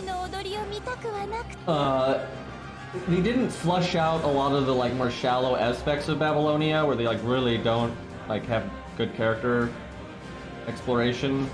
And even though, like, Ushi's a good character and Leonidas is a good character, you wouldn't know that from Babylonia. Like, you wouldn't know that. So it's still very shallow. And then they changed stuff like Benkei not doing anything and stuff, and that's all, like, crap. But then the game does a little bit better with some of that stuff. Not a lot, but it's a little bit better with that stuff, and Benkei actually uses NP. And there's a little bit more characterization, but I mean, not much, really. About the same, really. But it has so much filler. Like, it has so much filler. Like, the amount of filler in Babylonia is absolutely insane. Like, Nasu is just all about that filler for some reason. Every story he's written in FGO, and in Fate Stay Night, obviously he wrote Fate Stay Night. Fate Stay Night is riddled with filler, so yeah, he clearly does it on purpose. Yeah, I was actually hoping they would have shown the Tomoe Gozen bit with, like, the Tiamat General and all that. I thought that would have been really cool, but unfortunately they did not.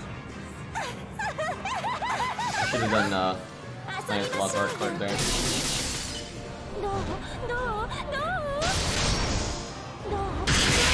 But yeah, I really wish the anime had like really fleshed out the characters better, and like they felt really tropey in the anime. And like if you actually read their bios and character material books and stuff, there's a lot more to them than that. But they just had like really generic introductions, and it's like, I'm establishing the archetype now, and then that's like it. And then most of them never got any screen time beyond that. And then, like, except for like when they died, and that's it.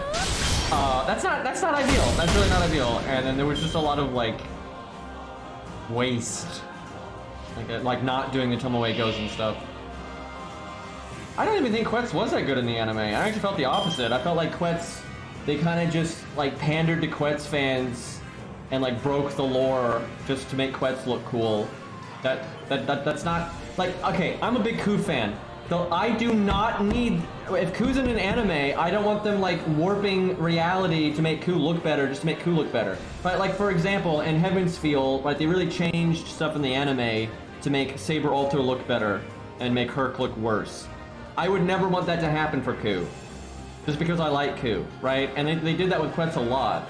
Because like, lore-wise, there's no reason that Quetz could do anything to Tiamat, and in the story, when Quetz NP's Tiamat, she bounces off to 0 damage and then like falls into a flaming pile in the sea and never doesn't do anything. And of course not. It's fucking Tiamat, right? Why would Quetz be able to do anything to Tiamat, right? The only reason she does anything in the anime is because they're trying to give her a cool moment. And what really is annoying is they took it away from Benkei, right? Like to make Quetz look better, they made Benkei look like the world's biggest bitch. Right? Like, Benkei is the one that's supposed to defeat Ushi, but they have Quetz do it, just because fuck it. Right? And that's just something the Fate animes do all the time, is they throw the rules out the window, they throw the story out the window, they throw internal consistency out the window, and they just cater to popular characters and try to make them look cooler, and who gives a shit about, you know, Hercules and Benkei and that kind of thing. I don't like that. And again, I'm a big Ku fan, but if they ever did that for Ku, I'd be pissed. Right?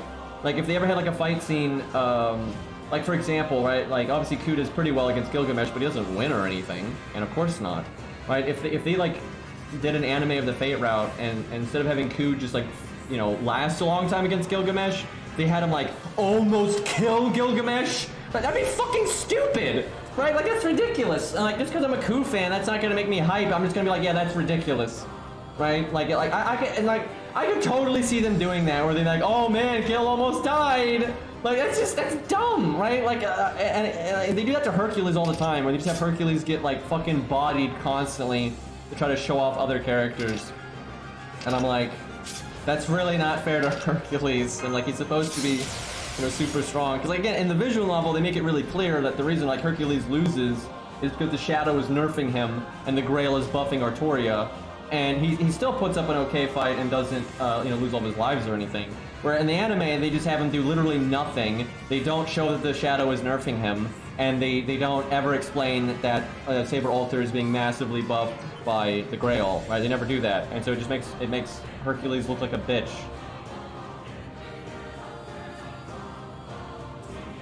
Okay, we will do this. So I just crit right now, because if we could, like, Lancelot could die any second. It'd be nice to get the NP right here. He doesn't have an art card.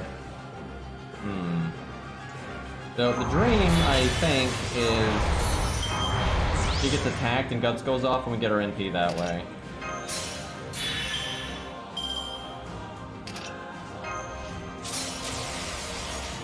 So we do boom, boom, wait, no, not like that, no point. There we go. How much damage are we gonna do?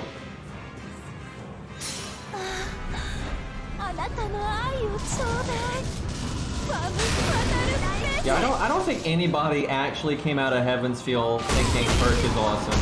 That did not happen. Not the anime anyway. 98%. We needed to be hit by God to get the better hit count. Well, probably not getting that. We might actually lose this because the team we brought is really bad. We'll see. I think we have a Saber in back.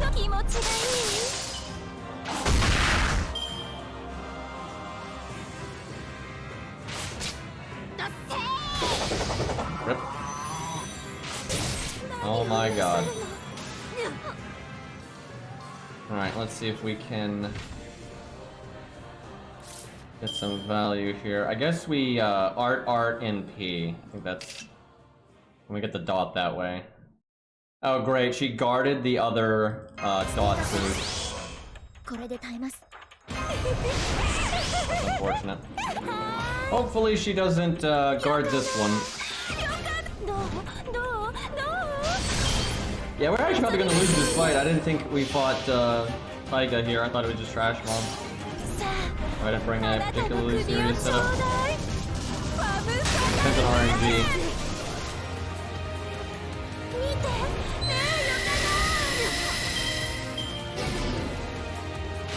So chat, the writer of Fate Strange Fate said the reason he didn't really use Archer Hercules was because he wanted Nasu to do it.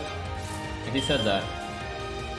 Do you all think in his mind that when they add Fate Strange Fate characters to FGO, that Nasu would just use regular Archer Hercules in FGO instead of the Avenger shenanigans? Because he might have thought that, but that's definitely not what's going to happen. Like, that is absolutely not going to happen, so...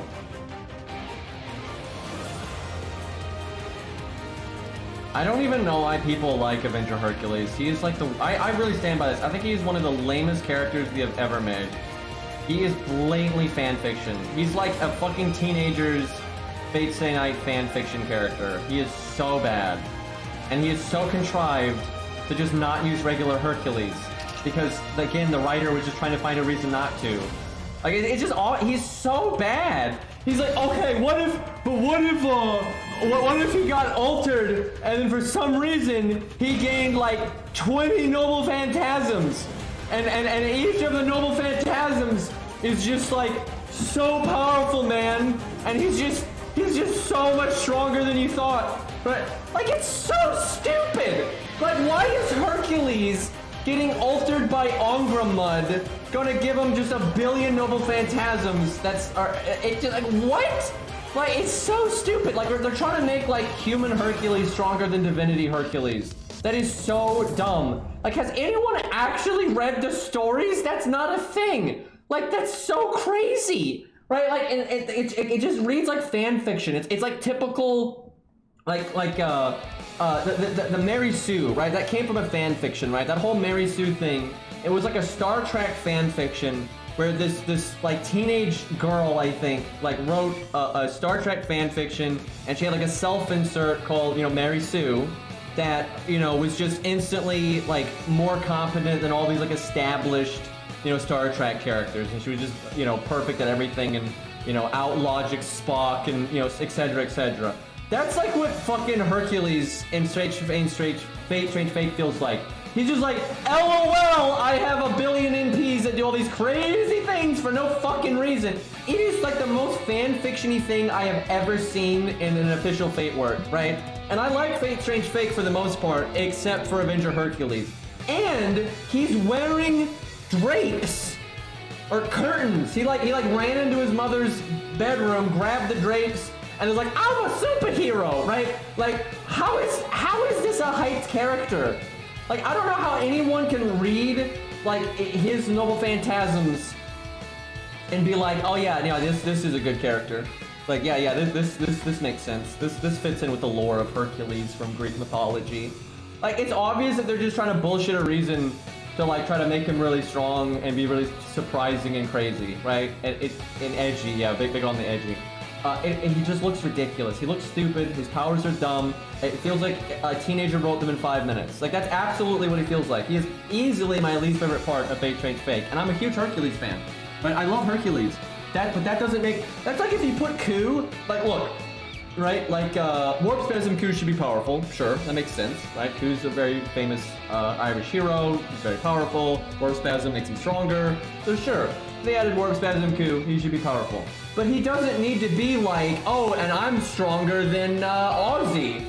And Gilgamesh, and I can crush continents with my hand, and I shoot lasers out of my eyes, and I'm immune to all mental interference, and I got EX strength, and like, what? Like, it's just stupid, right? I like Ku, but I don't need Ku just being written like you know, wet dream of a teenager, right? Like, are you fucking kidding me here, right? And that's what Hercules feels like. I don't see how he's not that. I mean, he's literally got some of the dumbest noble phantasms, and they have nothing to do with, like, they're so exaggerated, and like they're pulling them from some really obscure stuff to try to like justify this crazy, like, he can summon Cerberus! Like, he's not Hades, but he can literally summon Cerberus, and not the shitty, like, fake Cerberus from Lost Belt 5. He can summon like actual Cerberus. And they make note that he's like way stronger than the one in Lost Belt 5. Like, what? Like, it's just like, what the fuck is that? Like, that's just stupid. Like, he's literally, yeah, he can summon OG Cerberus just because fuck you. Right? It's so stupid. Also, Kualter is not that. Everyone, I'm telling you, so this is what happened with Kualter.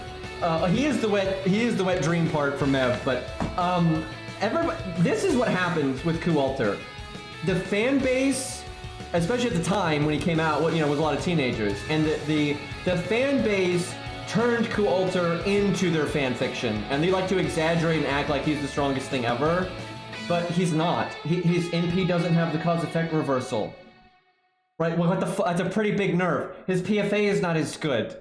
Right? There's a lot of things with Kualter where he is weaker than regular Ku. Like, literally, he doesn't have the cause-effect reversal. Right, but people like to just exaggerate about Kualter and basically turn him into a fan fiction character that's like way stronger than he actually is. Also, everyone's on copium and just likes to ignore the fact that in the America Singularity, he was way stronger than normal because he had a grail. Right, that's not actually how strong he is. So everyone tries to act like Kualter is this god tier servant lore-wise. And they just ignore all these things that he's lacking, and they ignore the fact that he was buffed out to wazoo because of the Grail, and then they just don't want to accept, like, yeah, he's a strong servant, of course, but he's not like some god tier servant. I'd actually say Kualter, in terms of toolkit, is very much not fan fiction, because he has pros and cons, right? Like, he's good, but like overall, I really mean this. I think regular Ku is better. I think the cause effect reversal is better than anything in Kualter's kit. And, he's more mana efficient and more agile, and he's got better PFA and all that. So I think, like, there's apples and oranges there. It's not like a universal thing, but, like, I would say overall, Ku is better than Kualter. And, like, it's just the fan base is just out of their minds. And they want to make Kualter what, like, Avenger Hercules is, right? But yeah, I wouldn't want them to add Warp Spasm Ku and then just make him pure fanfiction bullshit, which they might, which I think would be terrible. But, like, I really feel that way about Avenger Hercules. And also what I have really gotten annoyed by, and to be fair, this is not the writer's fault, and this is probably unique to NA. I doubt this is a thing in Japan. But NA conflates Archer Hercules and Avenger Hercules. And I mean, they conflate it so much that basically no one even knows the difference. Like, people will just constantly talk about, oh, I want them to add Archer Hercules, and they're just talking about Avenger Hercules. And you can see this because when they start talking about it, they start explaining Avenger Hercules. Right? Like, it's ridiculous. Like, most people just literally don't know the difference. And it's an NA thing because no one can be bothered to read, even though it's been translated, but no one in NA actually reads anything. So everyone just thinks there's just Hercules and Fate Strange Fake.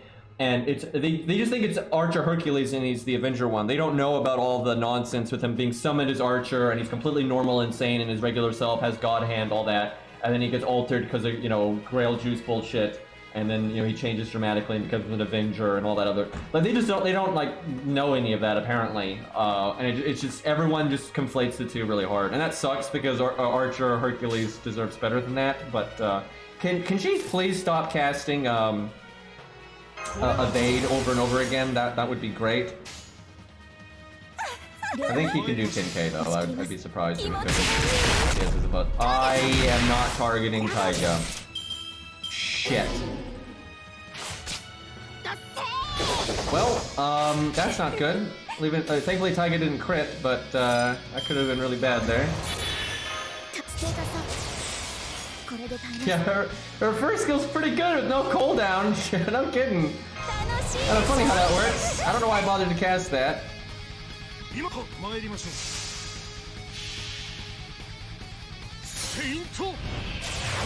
Yeah, canonically, Hercules can be summoned in every single class except for Caster. For normal classes. He actually cannot be summoned as an Avenger. Now, they'll make up some stupid bullshit why, like, his Saint graph was recorded in Fate Strange Fake, and then now there's a new Avenger version that can be summoned for some fucking reason. But, canonically, he can only be summoned as the regular classes. He can't be extra classes. And he's only an Avenger in Fate Strange Fake because of the Angra nonsense.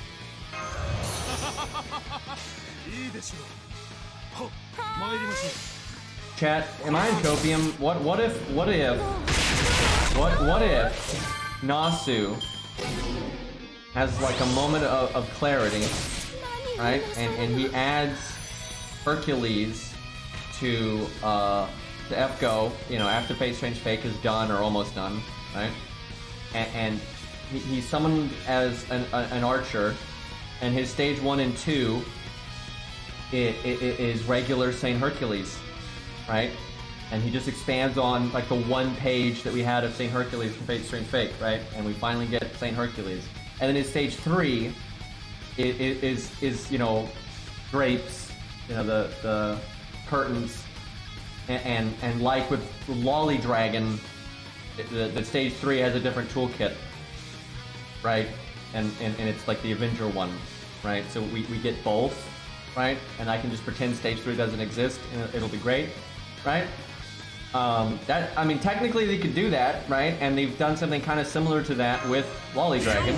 So like, it's not like impossible, but it does seem highly improbable. So I'm not holding my breath, but that would be awesome.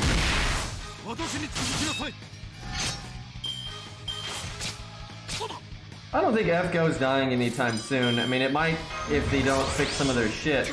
But it's kind of weird. I've seen a lot of like Doom posting about FGO recently, and I saw Toho Sniper was talking about this. You have a lot of people saying like because Arc got added, it means the game's almost over.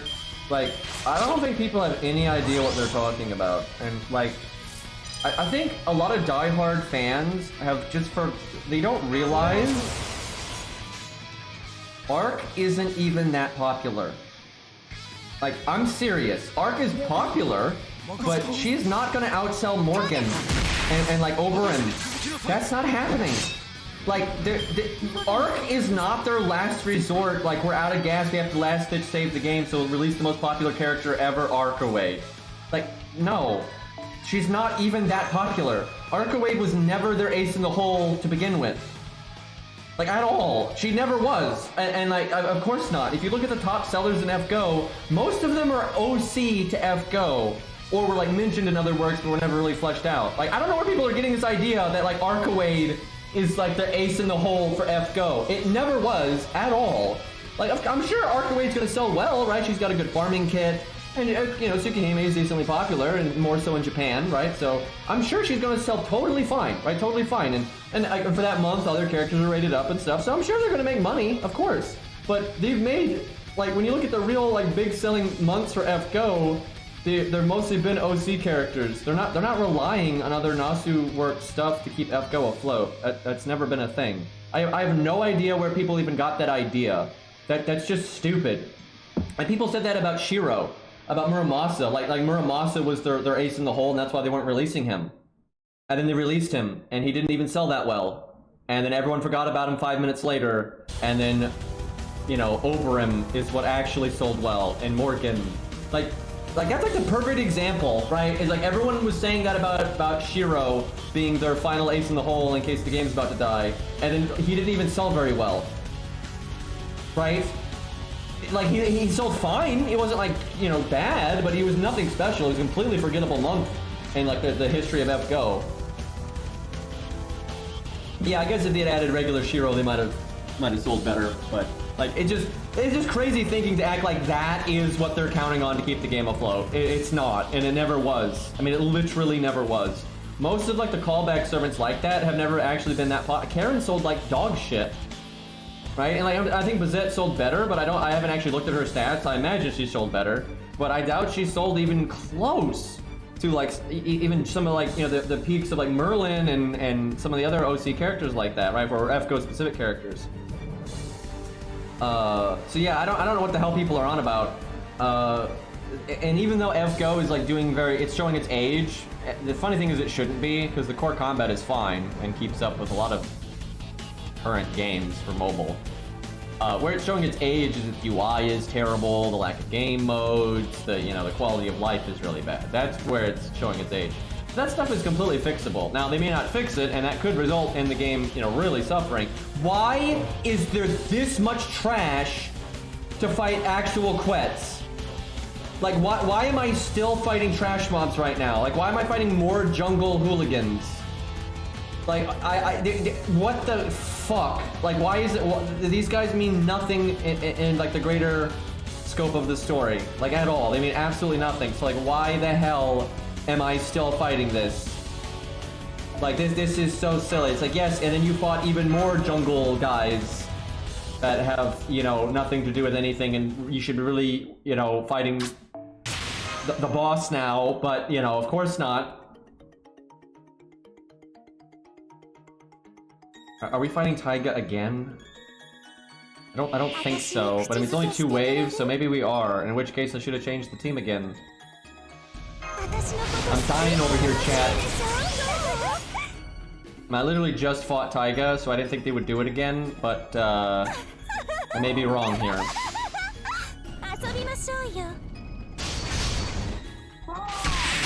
And like, if you're gonna do trash mobs, at least make them interesting like Lost Vault 5-2 did.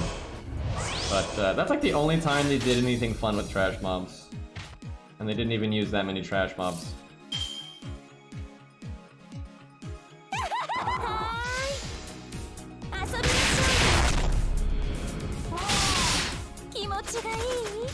Really hoping that would crit.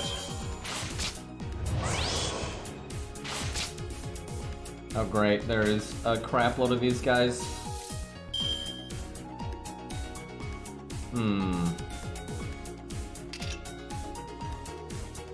Almost better to crit now, but I guess we just like Buster and then do that. And he barely killed that one. So, these said Nasu is writing Lost Belt 7, which concerns me because everything Nasu has ever written has been loaded with filler. So I think Lost Belt 7 is going to be loaded with filler. I'm really surprised. I mean, at Fate's Day Night, right? Fate's Day Night has loads of filler in it. Like, I mean, mountains of filler in Fate's Day Night, right? And then Nasu wrote Babylonia, and it is loaded with filler. And then he wrote Lost Belt 6, and it is loaded with filler. So I expect Lost Belt 7 to be loaded with filler, and probably be unnecessarily long on the writing side of it, and just, I'm not really looking forward to that. I'm really not. So I know a lot of people love Lost Belt 6, and good for them, and a lot of people like Babylonia, and I like aspects of Babylonia, but it's not the filler. And I actually think even the people that like Lost Belt 6, I think will agree that they like it in spite of the filler, not because of it. Right, like that whole, like, just, I use this as an example all the time, but this kind of stuff is all over Lost Belt 6. Did anybody actually think, like that part where you're going through that forest and you fight like the shadow shaman chieftain guy or whatever that they use Lobo as the representation of?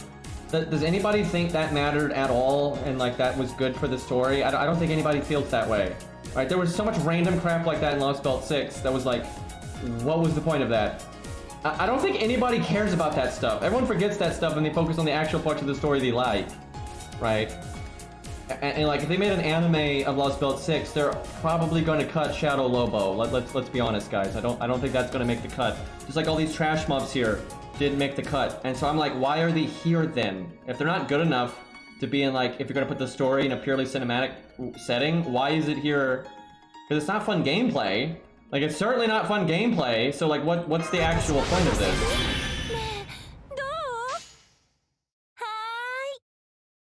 Wait a minute. We just kill the 30k one and do a rainbow chain, but there's really no way to kill both. Guess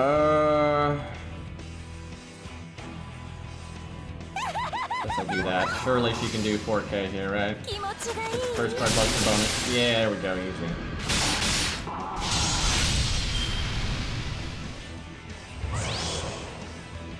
Damn it. Well, he didn't die, at least. Get one more turn. Middle Salam has never even been hit. Bloom.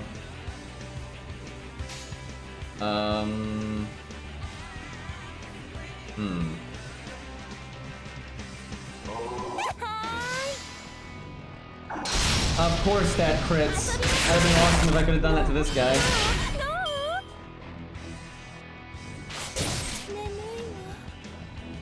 I would hope that they wouldn't fuck up a Lost Belt 1 anime. I'm kind of worried they're just not gonna do it though. I think they might just skip straight to Lost Belt 6. Which I think would be absolutely insane, but I would like them to like do the prologue fused with Lost Belt 1, right? Do that as a proper anime. They'd probably do it as like an OVA or something, which I don't think would do it justice. I really don't. But yeah, then they might do like Lost Belt 5 and then Lost Belt 6. But they're gonna cut stuff. They're gonna cut stuff. I don't know if they'd cut Billy. I mean, maybe they would cut Billy and give a lot of his accomplishments to like Musashi, but I actually think they'd be more likely to cut Beowulf and give Beowulf's accomplishments to Musashi. That would be easier for them to do. Because Musashi's not supposed to be there by the ending and stuff.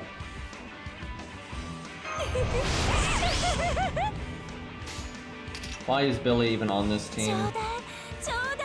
Dude, these stages are so shit. It's like they're just debating you with the class icons, and then like you're just not gonna bring what you actually need for the boss until you've seen this stage.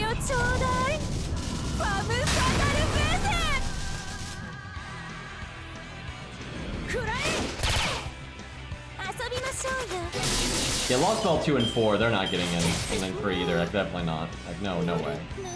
Maybe Lost Belt 4, it has better, like 2 and 3, absolutely not, but yeah, it sucks. I actually want a Lost Belt 1 anime the most, because, you know, I like Lost Belt 5, but it's mostly because of the gameplay. It's not really, I mean, the story's fine, I like the story, but I like Lost Belt 1 more. Okay, this is just stupid, dude. Like, we're not even, like, it's just endless trash, and there's no way you're gonna know that in advance.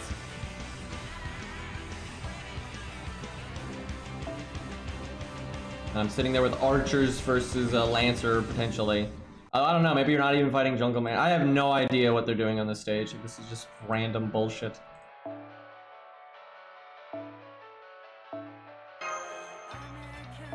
But like, Lost Belt 1 wasn't even in the top 10. Like, they did a, you know, a poll. Now it's only of Famatsu's, you know, readership, so... But, you know, they're a very big magazine over there, so it's a decent sample size.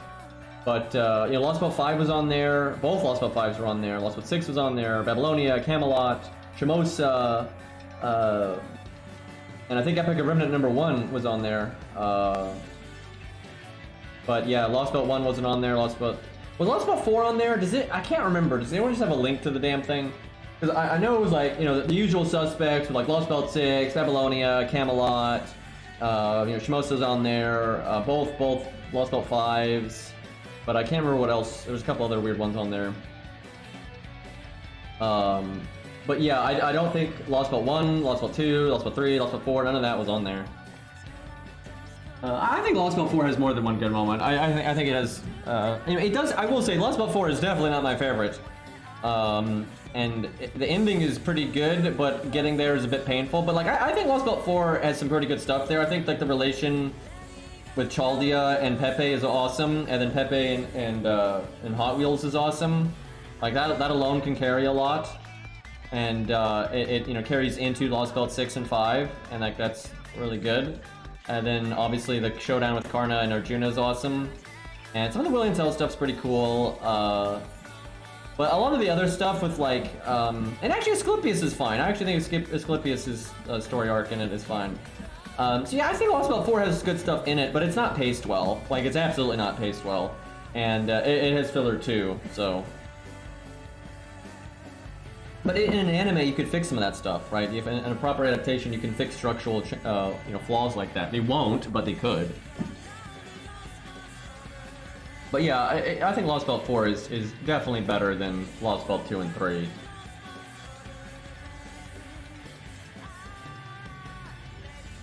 But yeah, I mean, Lost Belt 6 is definitely getting an anime. Like, no, I mean, of course. And I'm not going to watch it because there's really nothing I like about Lost Belt 6.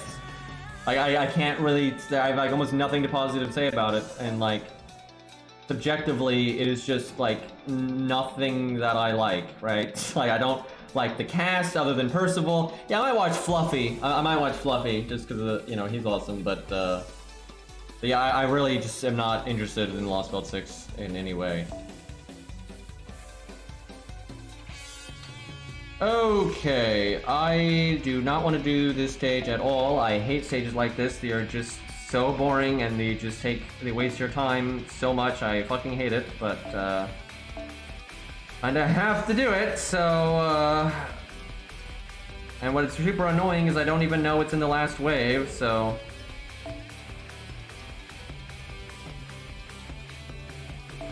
oh yeah, I can level her to 70. Actually, let me do that right now. Mash is really important on this account. I'm actually surprised that I have not given her foe items. I'm gonna have to do that soon. But we've only done like one event on these accounts, so we're kind of short on foe items.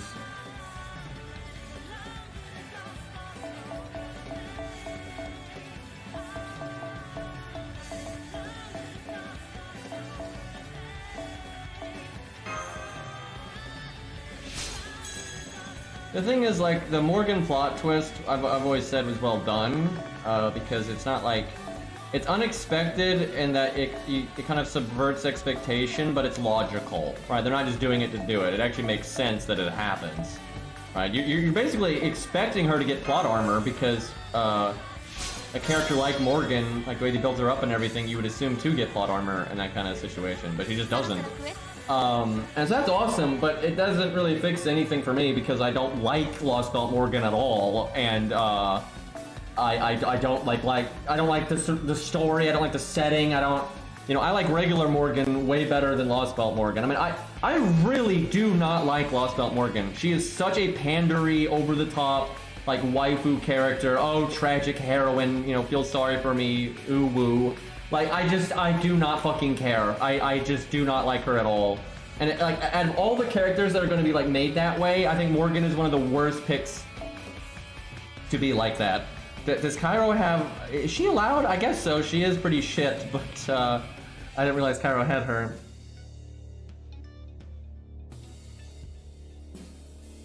Okay, let's see here.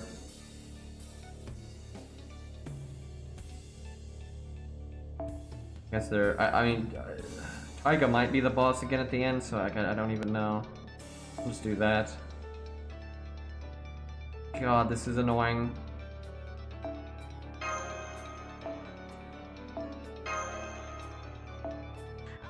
Okay, let me do... Actually, let me do that. If it is Taiga, she has Divinity. I feel like Billy is just terrible here. Because if it is Taiga, he's so useless and these trash mobs don't require him. Alright, there we go. Off we go. He'll make a lot of stars, so that's kind of good. Yeah, Archinobu is very bad. I mean, she's just so freaking vanilla. And the 3 stars are way better than her for the most part. She's one of like the easiest includes ever right there. There's nothing impressive about her.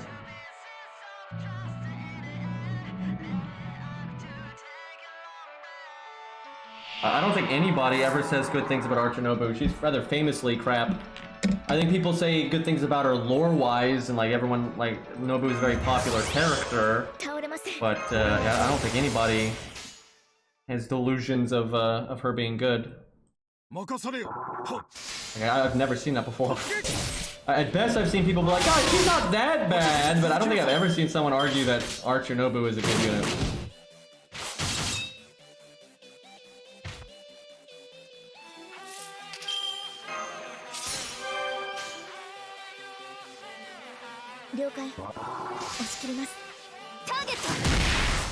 I think Proto Merlin will be Buster, just because it wouldn't make any sense because of the Arthur stuff, but I'm not going to be that surprised if she's not Buster, because she is a summer version, so they might just be like, well, you know, blah blah blah. See, I mean, she could be quick. I think in likelihood it'd be Buster's most likely, then Quick, and then Art is very unlikely because of Castoria.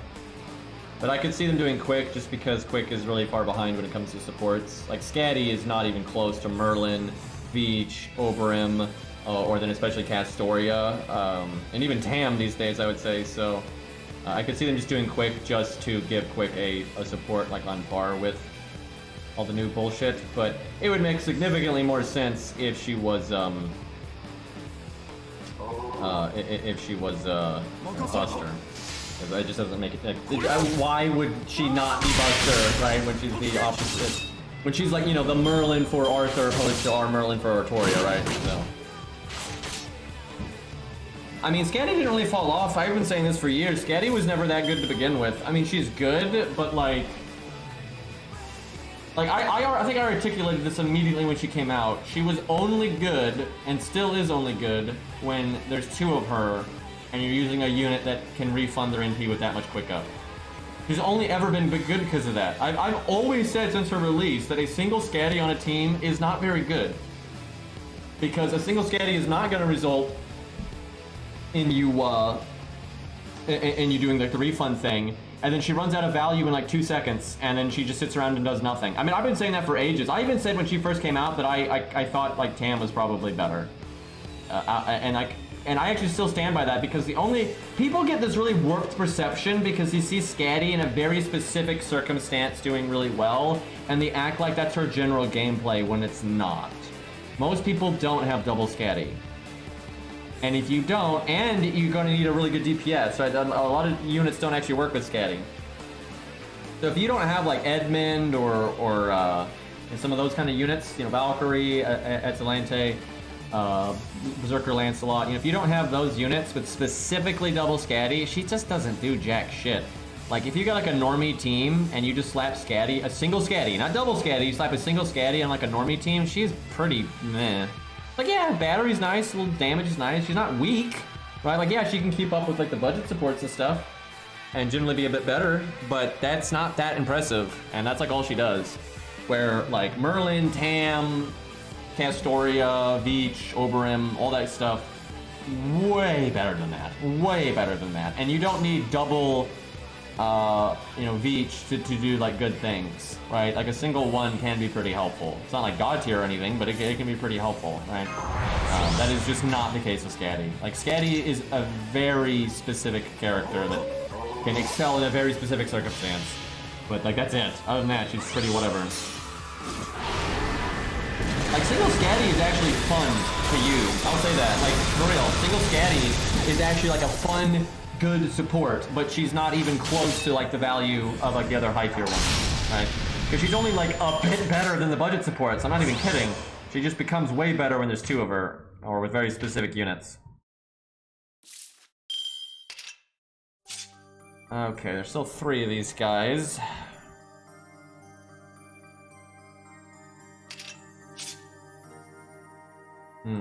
By the way, there's like so many sirens going off right now. You can probably hear that. It is extremely annoying.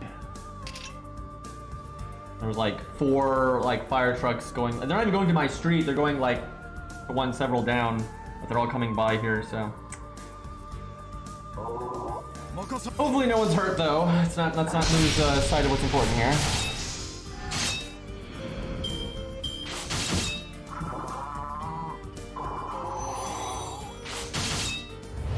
I'm not gonna lie, Babylonia is like sucking my will to live out of me.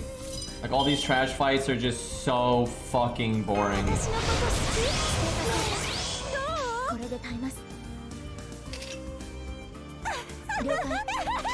Like I hate everything about this kind of game design. It's just like they're throwing a million weird classes at you. There's like way more than 3 per wave. You're not gonna have any idea of like what order they come at you, and they have like enough health to like take for it. It's just.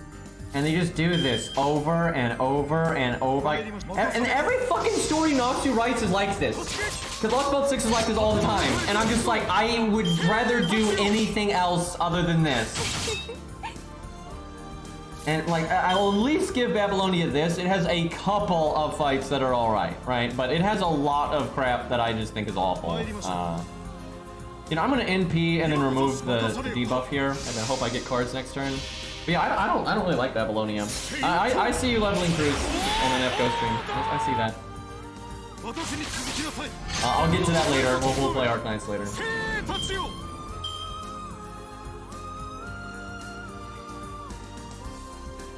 Yeah, Camelot probably is the best of 1.0, and then Solomon. Solomon's fine. There's no filler in it. The boss fights aren't maybe quite hard enough, but they're fine. It's enjoyable. So yeah, I'd say Solomon and Camelot are the best by a lot. Like all that and it's fucking Shadow Waver. How is anyone gonna know that you're gonna want like a rider for the end? Like how the fuck? Like, it's so fucking random.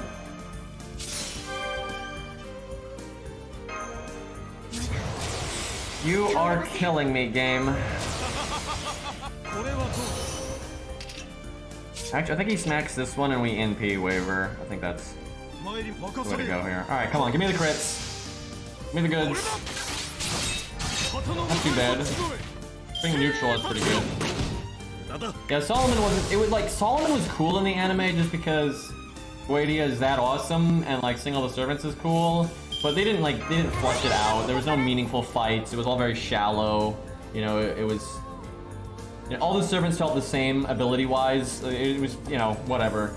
I think they really could have like flushed out the fights of the demon pillars and had like interesting stuff and have the characters use their abilities. And some characters die, but some survive. And you could see like the Camelot pillar, like Lion King could probably deal with very easily. But then like the Oceanus servants really struggled to beat theirs, right? That is what I want to see, right? But they didn't do any of that, right? It's just like it's all generic nonsense. The only part of the entire, I mean this, the only part that I really thought was awesome in the Solomon anime was Nightingale versus Guadia. That was the only part in the whole thing that I thought was awesome. Because it was unexpected, it kind of makes sense, and it was pretty hype. But like, I literally didn't feel any hype for the rest of it because it was just all so generic. It was all just like, oh, this is this servant's moment to do something, and this is this servant's moment to do... And none of it mattered, right? There was no difference between the servants, they were all the same. And all the demon pillars were the same. Like, it was really boring. But I still just enjoyed Guadia's voice acting because that voice actor is awesome, and you know Guadia's really cool. You know, and legitimately Nightingale was surprising and cool. But yeah, other than that, I really didn't give a fuck. So I didn't hate it. Like I couldn't say that I hated it because it was enjoyable, but I think it could have been a lot better, right? I think the Solomon anime could have been really awesome, but it lacks depth. Right, and that's pretty typical for stuff like that, like OVAs like that. Like when Gundam does like crossover stuff, it's really shallow like that.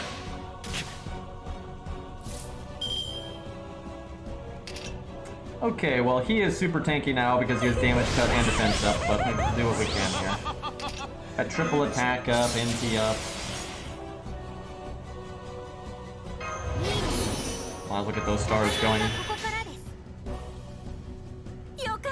Why Archchain? You know what? No, we don't. I was going to, but fuck it, we'll just do that. And hope for a 10% out of Gilius. Oh yeah, and they cut out the full bit, which is absolute insanity. What do they even do? Don't they just like put like some of the dialogue in the credits or something, but they don't actually explain what's happening? So like, what are people gonna think that only watch the anime when MASH is still alive? I don't understand. Like, literally, how do you... I fundamentally do not understand how you could possibly cut the faux scene. That is outrageously important. I don't even like MASH, but it's like, that is outrageously important to the story, especially if you are going to do Lost Belt stuff, right? Like, how is MASH alive? Like, how are you going to watch, like, Lost Belt 1 or Lost Belt 6 and fucking MASH is alive? Like, that's insane, right? Like, I don't see how you do that. Maybe they'll put it, like, at the start of Lost Belt 1 or something. Like, maybe they explain it then. I don't even, but that's really crazy. Oh, yeah, and this is something I really didn't like about the Solomon movie, because I really like regular Solomon and, you know, Romani. They downplayed his role so much. And they downplay it so much that if you only watch the anime, because I really looked at it through the perspective if I hadn't played the game, that you would think Solomon basically did nothing. Like, really, he basically kills himself for no reason and nothing happens, and then the main character has to, you know, actually finish the job. And, like, actually, like, it's crazy. Like, in the game, because I have read Solomon in the game multiple times, and that bit with Romani in the games is crystal clear that, like, Romani is essentially killing Guadia, right? Like, he makes most of the demon pillars die there because of him. Guadia is fading away because of him, and as he fights you, it's a meaningless battle that Guadia is just doing because fuck you, right? Like, Guadia is fucked the second Romani sacrifices himself, right? And that is extremely clear in the game. In the anime, it's not at all, and they really try to make it seem like Guadia is not fading away until you beat his ass, right? Which is fucking stupid. And I know why they did it. I know why they did it. They did it because they want self-insert MC to seem awesome and be like, oh, you're fighting the big bad guy, right? They're trying to do that kind of shit. And I hated that. I thought that was super lame. That takes away, and it makes Romani's character arc completely pointless. Everything that he does, all that stuff, and his sacrifice means literally nothing in the anime because it's like, what was even the point of that, right? They don't even show that he kills the demon gods, right? They don't even show that. Where, like, literally in the game, Guadia like immediately regrets his decisions and all that trash talk he was talking the second that NP happens, because, like, his plan just instantly falls apart, right? And yeah, they just removed that from the anime, and I thought that was really lame. And I was definitely not the only one that noticed that. I think a lot of people were like, they clearly downplayed Romani, and that with him being one of the, you know, permanent, you know, fatalities, that's really messed up. But I'm gonna be real quick. I need to get water, and I swear to God, we're still not fighting. We're still not fighting Quetz. I like how Cairo told me we were near Quetz yesterday. He fucking lied to me. We were. It's just they make you fight so much jungle filler for no reason. This is absolutely stupid. Okay, we're probably fighting like some. Now she's on our side, so it's probably some other nonsense in the jungle. But like none of this is actually relevant to the story. I cannot believe it takes this long to actually do this. Hey, look, Cairo actually did his buff. That's some copium right there. But you know what? We'll bring him. Why not? Let me make the team, and then I'm gonna go AFK to get water. I don't understand how I'm not at Quetz right now. This is abs. I mean, I've been streaming for hours. This is fucking ridiculous.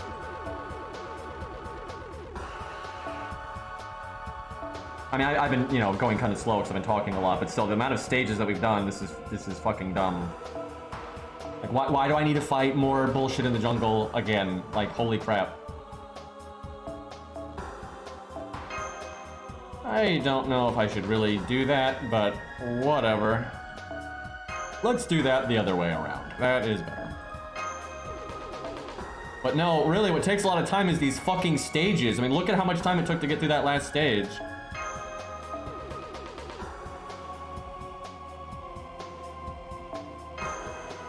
Okay, I'm gonna be right back. I'm gonna get water. It's punishment for not getting Dion. I wasn't gonna pick Dion. I was gonna pick, because Cairo was getting Dion, so we were gonna get some diverse options. I was gonna get, AC/DC joke. Edison, god damn it. But yeah, it tells you how good they did with this character. I can't fucking remember his name.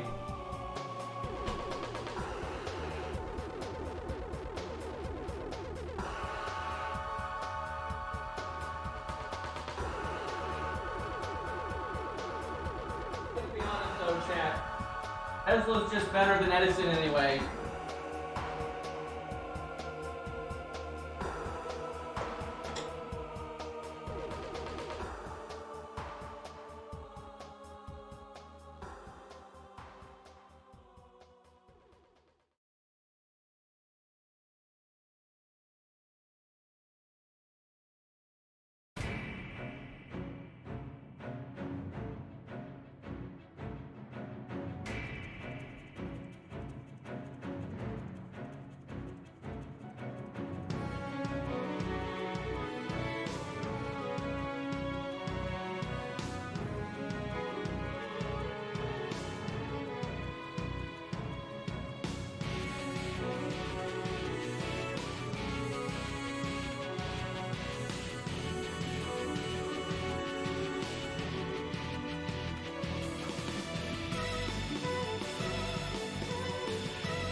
This is a travesty.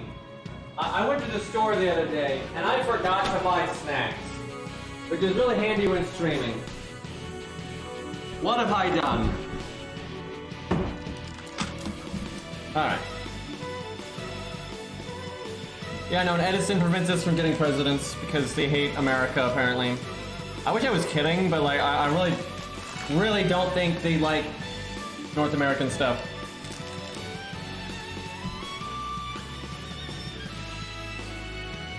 I have some granola bars and that's it.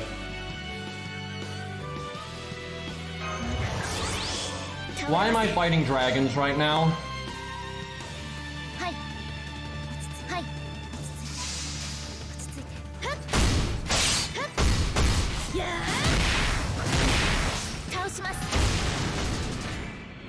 So I actually think Dion is better for quests than Lancelot for these accounts. I might need to summon Dion, actually. We'll see. Quetch does some pretty big normal card damage off memory. Oh, so, oh.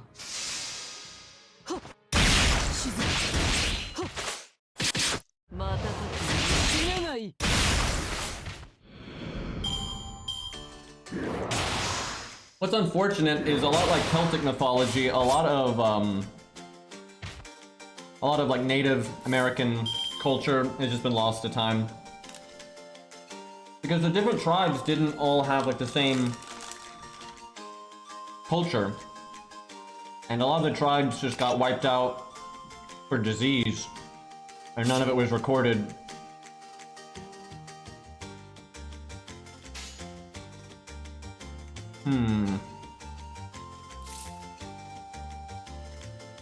Yeah, a lot of people don't realize just how much disease spread over North America. That, like, not even from just, like, the settlers.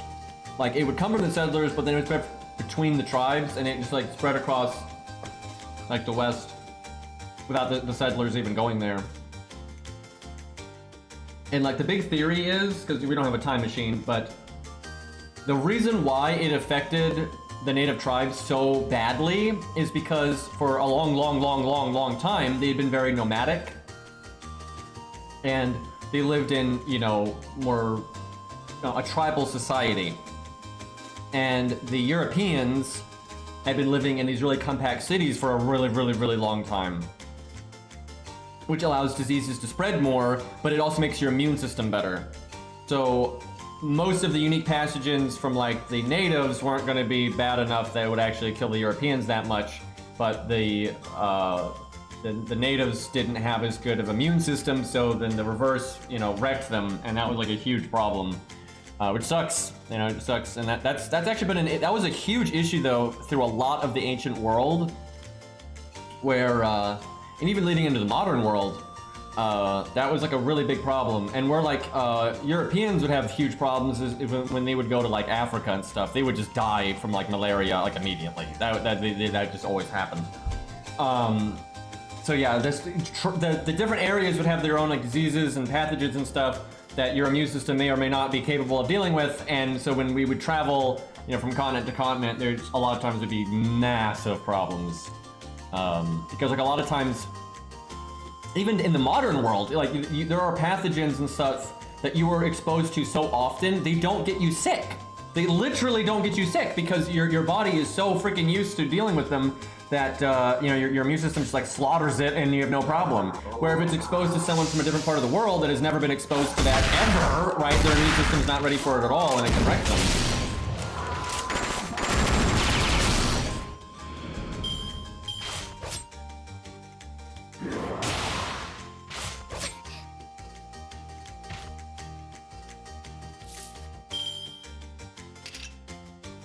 But yeah, a lot of cultures and expeditions and tribes and things like that have just been absolutely wrecked because of bacteria and germs and that kind of stuff, and like their immune system's not being ready for it. It sucks. And thankfully in the modern world we now have ways around it, right? We have vaccines and things like that that can really help when you're going to a region that you know your immune system's not ready for. And that like helps dramatically. But Yeah, when you just have like a group of humans evolving in one part of the planet and dealing with, you know, X and Y environment and X and Y germs and stuff for, you know, hundreds, if not, you know, thousands and thousands of years, and you have another group of humans dealing with a completely different set of stuff, and when they meet, there can be, you know, massive problems. Also, the wildlife is different from region to region. That has a big effect on it. But yeah, unfortunately, just because of the nature of the native tribes in America, the nature of like the way they live, they did not have particularly strong immune systems, and they got, I mean, just devastated.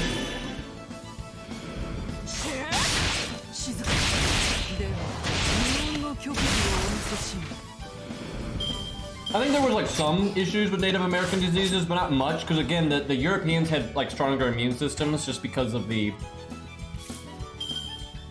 culture, that way they built their cities, so they were exposed to a lot more bullshit.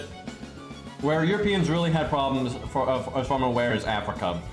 They could not survive in Africa long at all, and they normally would, once they realized that, they normally wouldn't like go there themselves, because they would die to malaria just all of the time.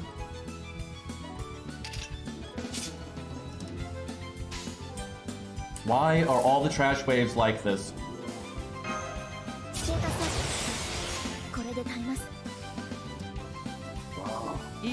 But generally, you know, all corners of the globe have had their fair share of fucked up diseases that have killed a lot of people, so it just is what it is. And we didn't have the science back then to even not really understand what the fuck was happening. It took quite a while for us to really, you know, get it. And even today, you know, we still have a lot to learn, to be honest. It's kind of wild.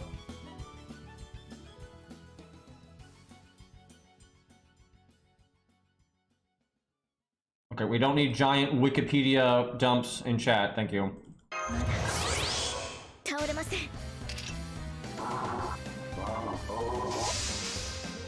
But yes, animals had a big part in spreading disease, as they do today.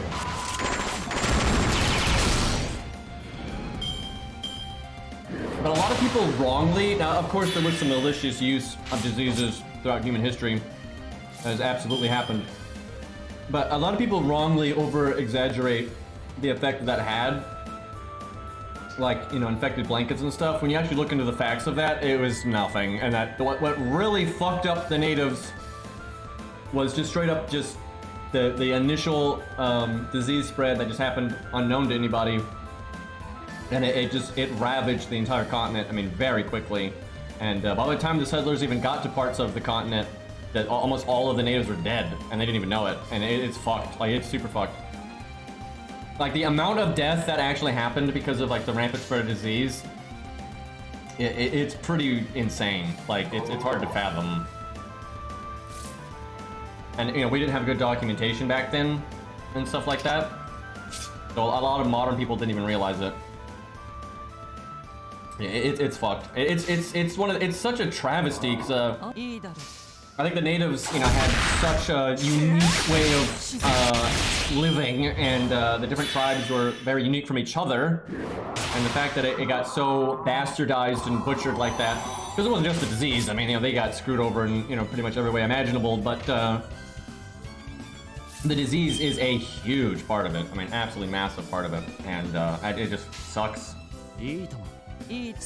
Yeah, I think Native Americans got about the biggest shaft one can get. And, you know, they nearly went extinct. It's kind of fucked. Although there have been like cultures that have been completely eradicated from you know, history and stuff. Alright, let's see, what can we do here? This is going to be the most useless Jin-Kei NP of all time unless she can insta-death proc. Which does not seem particularly likely. Do I even give her the attack up? NP up? I don't think so. I think that's going to do very little. Actually, I'm kind of wondering if I should just rainbow chain instead of NPing. Nah, we'll do this. I mean, surely she's going to insta-death, right guys?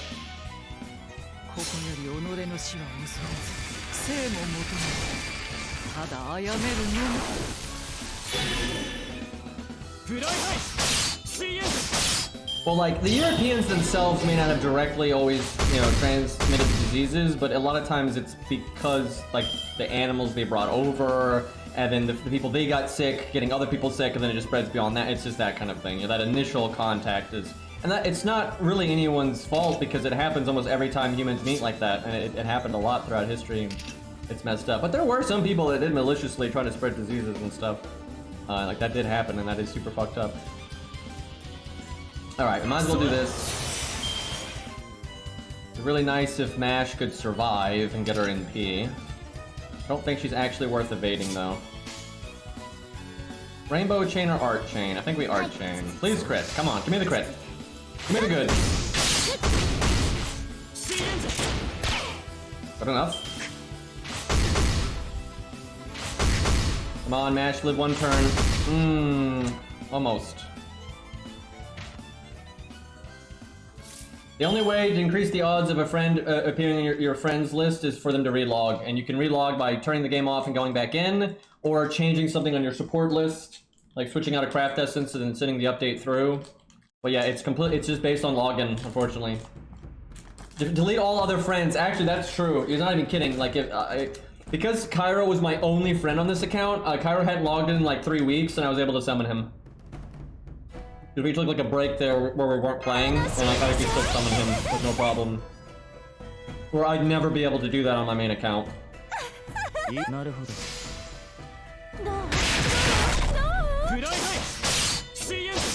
But unfortunately, that is the truth though. You gotta, the less friends you have, the easier it is to summon the ones you want.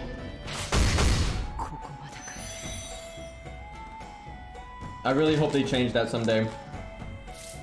And like Arknights is really fucked up about that too. Like Arknights has a slightly better friend system than FGO, but only slightly. And they have a lot of similar problems, and I think both of them need to allow you to just summon who you want to summon from your friends list. There's no reason for all this nonsense. And the only reason they do it is because they're trying to... They don't want it to be too easy to summon a specific unit. Because, like, they don't want you to be content summoning your friend's Jolter, but funnily enough, people wouldn't be content anyway. People really like having the unit for themselves, and you have stages where you can't bring support, and you don't have control over the craft essence and the command codes and all that kind of stuff. So there's enough incentive for people to get the unit for themselves anyway.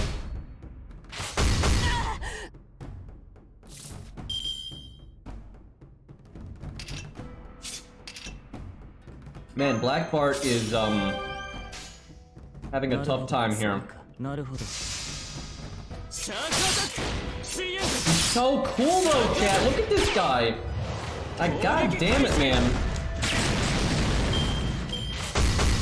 I wish he had gotten a better buff. If he was like the quick support for budget, I'd be so happy, dude. Fuck.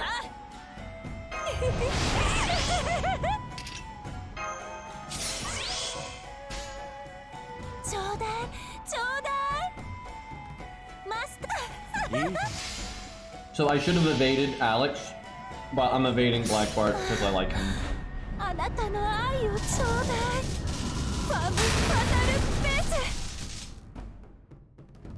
Yeah, if anything, they're actually less likely to fix the support system because of the way they changed it. For those on NA, what they did was, if you summon someone that's not on your friends list, you can still use their NP and all that, like there's no drawback.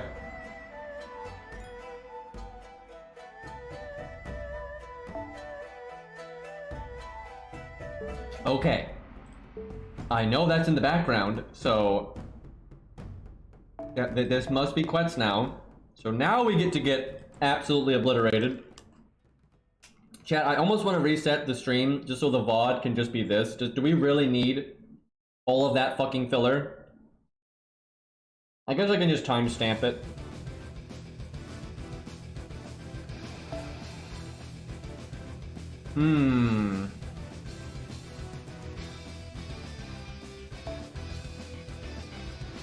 He's still in P1. I thought Cairo said he got 2 copies. This guy, I swear this guy is sitting on like 100,000 FP and he's just not using it.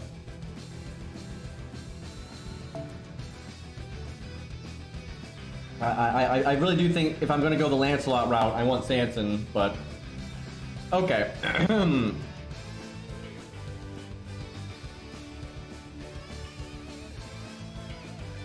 Sanson has 5,600 attack.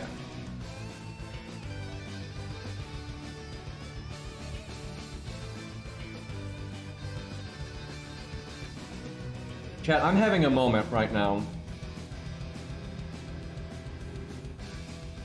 He's level 63. And he has 5,600 attack. Like, no wonder he doesn't get 10,000 attack when you 2k foe him and level 100 him. Like, that is so fucking bad. Yeah, if Jin K worked, this would be significantly better. I don't think this is gonna work at all, but we'll see what happens.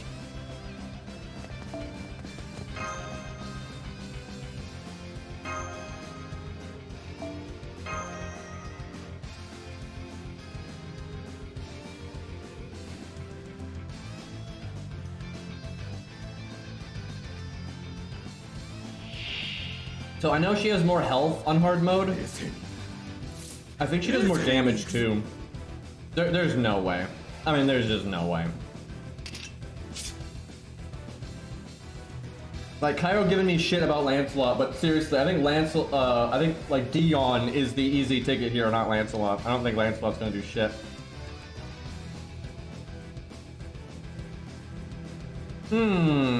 Okay, well. I kind of want to crit now and see if somehow he can live to get his skills back. I do think Lancelot would be okay at 10-10-10 because he'd do more damage and he'd get the skills back sooner to do it again. And like, but like now it'd be so hard to protect him long enough to do them a second time. I think I wait at least. Try to get the other two Buster cards. I think that's better. Hyde.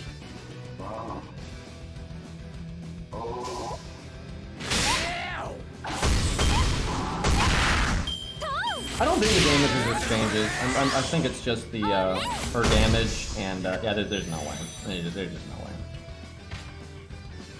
Especially with Cairo not having fucking Sanson, like there's not gonna happen.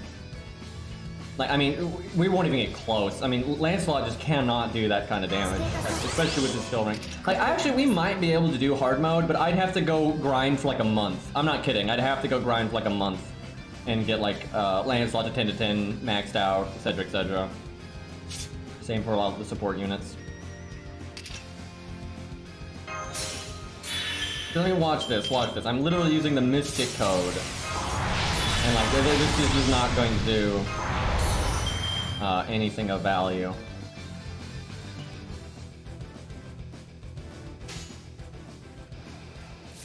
I'm trying to think if I want to like mash and P.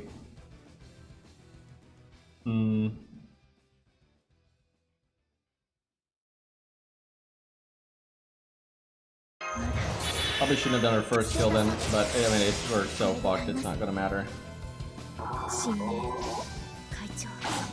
Oh man, 55k, we're so safe, guys. The best unit for this fight, for free to play, is 100 face. It's not even close. You can do plenty of damage. She puts so much crit down on the boss is not going to crit you, and she has really good survivability. Now, if you want to get into non-budget stuff, then it's Hercules. As Hercules can just solo it, like both versions of the fight. I actually do think, though, this piece of shit account could probably do this on hard mode, but I would have to go like farm for like a month, or maybe even just a week or whatever. But I'd have to get Lancelot to do this thing. Or 10x10, really. Let's be honest. It's not that important. Yeah, 100 base actually makes this pretty easy. Like, if you cut out her crits, it's just not that bad.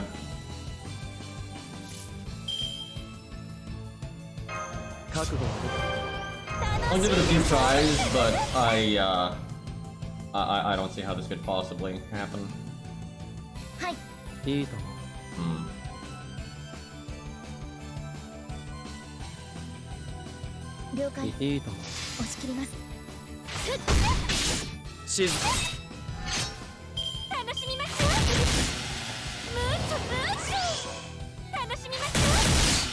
And like you can see what I'm saying, like having the, you know, 'cause 100 faces crit down is 50%, right? And look, we're dying because she's critting all the time. Like that's literally why we're dying, is because she's just critting and doing so much damage. Where if 100 face doing her NP nonsense, you're never getting crit. Like, not no way. Now she can resist the crit down, but you only need to land it every once in a while, because it's 3 turns and 50%, so.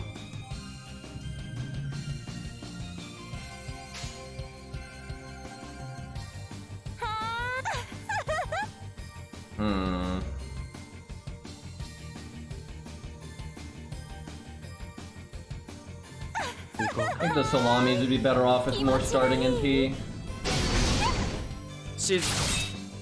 Depends.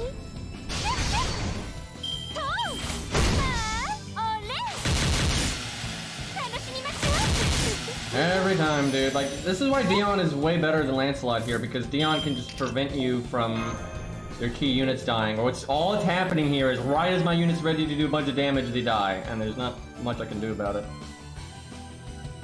So we probably would have killed the easy mode version though right there. I'm pretty sure the difference.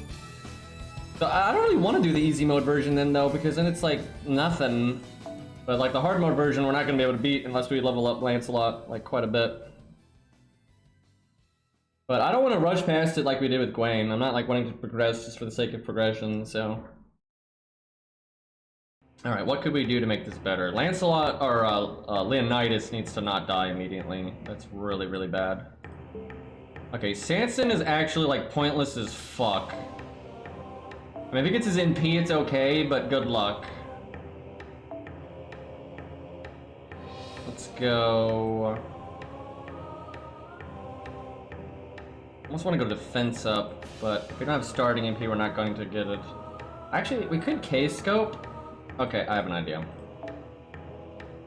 We'll turn 1 NP because of Mash's invulnerability. And then we'll make stars that way. That's not so bad. Jack is really good in this fight. Like, I think she can solo it too. And if you summoned a friend's one, it would be easy. But I don't think it's as good as Hercules. Like, Hercules is just such an I-win button here. Hell, I think he can actually do it nowadays without even his Bond CE, so... Now, I might give her K-Scope as well to get her NP. It's either that or 2030. I don't want to try though K-Scope and see if we can like really last a minute. The problem, this is why though I think I can do it if I level his skills. Because I think I can buy like just enough time for his skills to come off cooldown if he was 10-10. Right? But I don't have any of the cooldown reduction right now, so I don't think I could buy that much time. So like getting the extra time for like matches in P and stuff doesn't actually help that much. But honestly, I wouldn't mind waiting to beat this and then, you know, getting Lancelot upgraded and that kind of thing. And I actually think we might need to summon Dion from Cairo or Mash.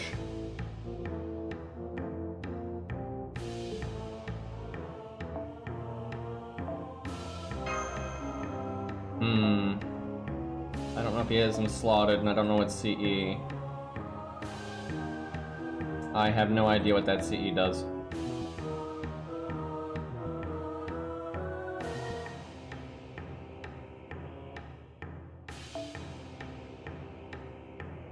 Okay, it's invulnerability.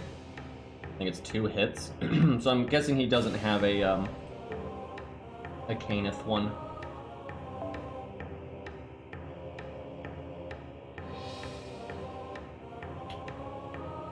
I almost want him to have 2030 though, and see this, if I'm gonna keep Mash alive for a really long time, I kinda want to give her 2030.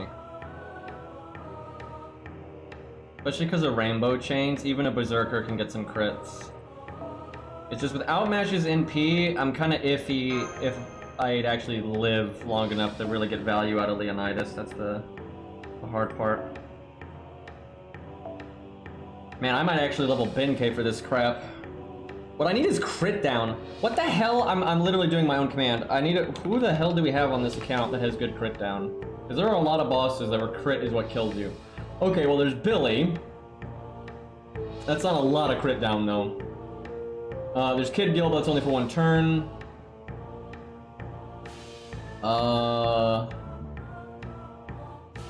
Let's see. You know what? The new caster is not terrible here because he gives you so much crit damage up that he might allow Lancelot to like get in like 200k, especially if you get Lancelot to 1010. That actually is pretty good. Like that is no joke.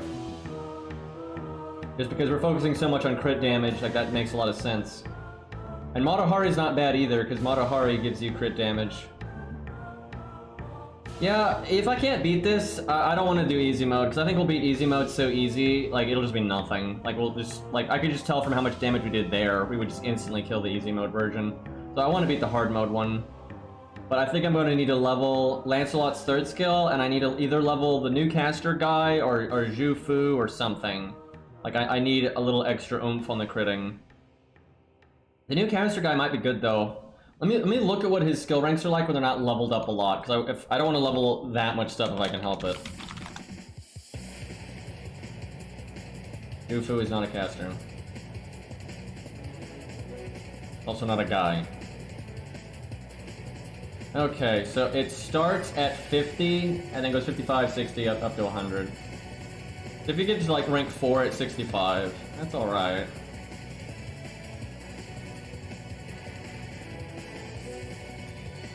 Issue is everything else that he does is pretty useless.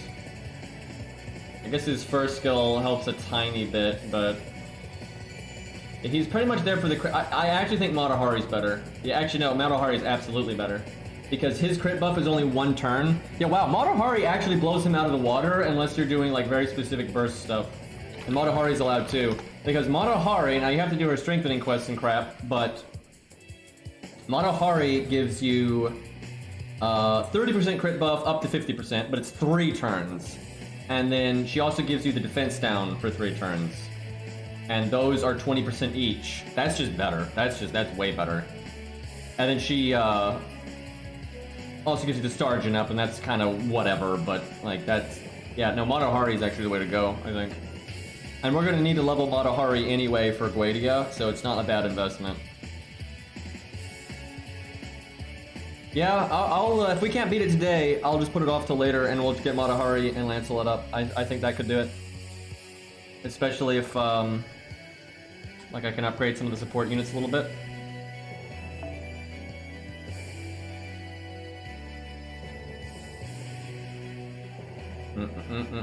I see you, Faust. Do I have a Canis? Do I have a Canis Mercury thingamajig? You know that cool thing he used in Fate Zero, guys, when he fought Kuretsugu, you know? I got one of those.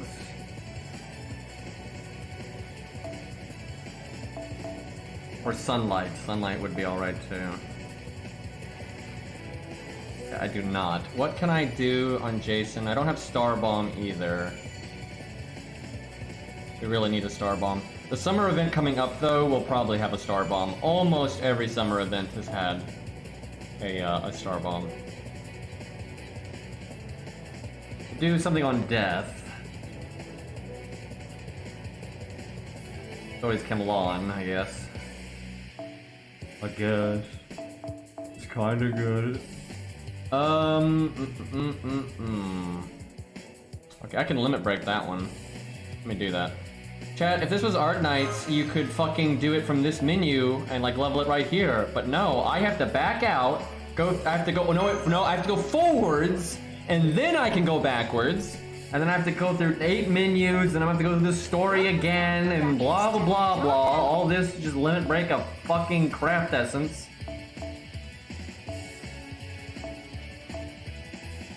Alright. I don't know why I'm valuing my NP though, because it's NP 1, so it's gonna do very little damage. Well, even on 1 target though, it'll make a chunk of stars, so it's not like terrible. Is there any world where Sanson does anything of value? I actually think Sanson would be better as Benkei, but we don't have Benkei, so... I mean, if he can get his NP off, it's at least a last stitch something. It's either that or 2030, but we'll try that. Okay, another thing, if this was rank 10, that would help, because this gets 3% more buster up, and then you make 3 more stars, because the last rank is worth 2. And that can matter.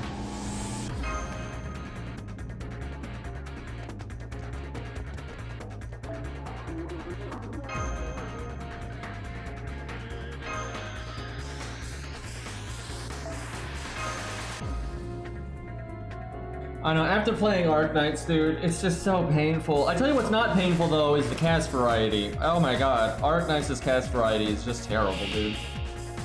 Like, FGO is not... FGO is so much better when it comes to cast variety. And, you know, they've... Oh, okay, I like that opening hand. See, this is where if Lancelot's skills were upgraded, I'd have enough Star Absorb to crit right now. But I probably can't... I'll try, because I gotta at least, like, do something. But, yeah, if his skills are up, I'll at least get 1. Yeah, you want to do this as soon as possible because you need to buy 7 turns. But I'd only have to buy 5 turns if my skills are upgraded.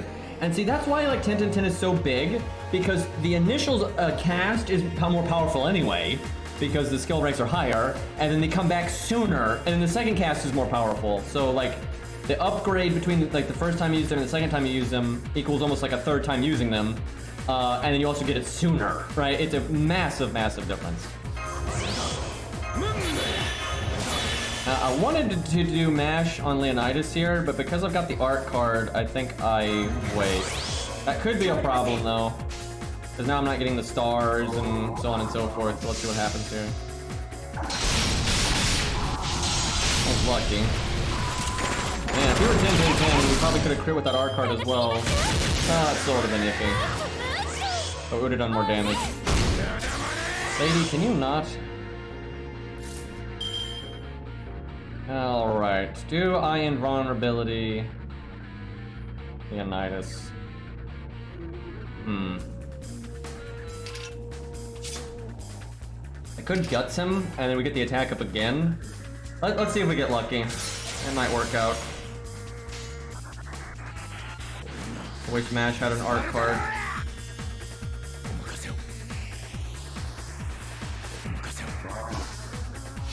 Got 1 more buster card left, and we our crit buff lasts 1 more turn. So we want it to be good.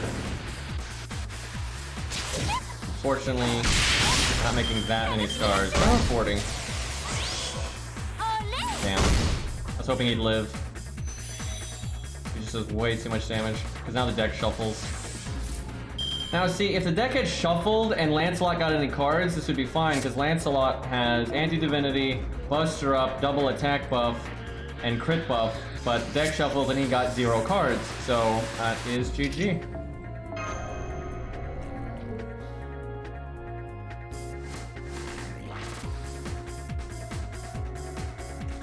Yeah, we're doing hard mode because I actually think the easy mode would be, even for this account, I think it would be too easy. She just doesn't have that much health, so... Because I think the hard mode is doable. We might have to go farm. Like, I don't know if we can do it, like, right now. So I might have to go farm for, like, a week and come back. But it'll be more satisfying if we do the hard mode. It is a little bit unreasonable. Like, I'm mainly just doing it because I want to. I just don't think it'd be very satisfying if I did the easy mode. And this is probably the hardest boss in the Singularity. Well, I don't know. Corrupted Ushi is actually going to be a massive bitch for this account. Okay, now we definitely do this. And we don't even do the first skill. Although, I'd like to do the first skill just for the NP gain up, actually, but unless I loop, it's not worth it.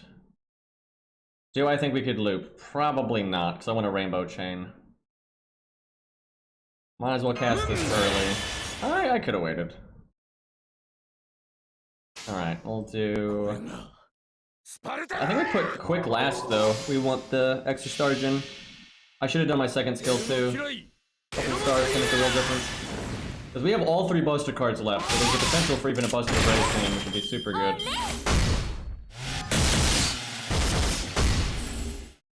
Leonidas animation update. Come on, game. Well, we can buster brave chain, but not. Well, no, just buster chain. No brave chain. Unfortunate.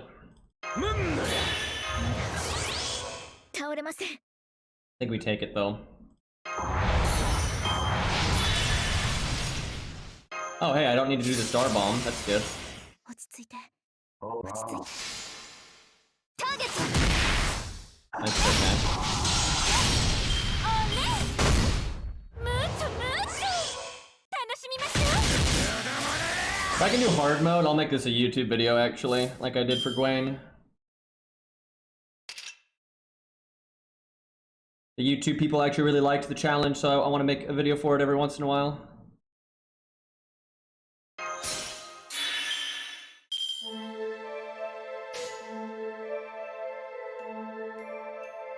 Hyde 落ち着いて落ち着いて Doing Leo's on the really low chance of him surviving. But Nash isn't really going to do jack with her NP gain, so...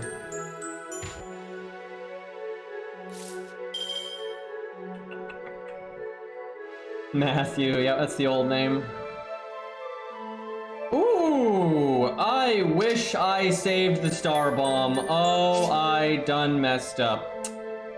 Shit. That could... It's not actually going to do that much damage, unfortunately, because... There's no crits. I mean, maybe we get lucky, but yeah, I should have saved the star bomb. I didn't think that would happen, so I just used it while I had it. Man, that turn could have been so much damage. That's how you win, actually. I mean, hell, if we got super lucky, we might be able to win without upgrading our units, but I'd like to do it with the upgrades. Because Nash is gonna have to eat the NP, most likely. Wait, no, Dion can eat it. What am I thinking? Quick chain.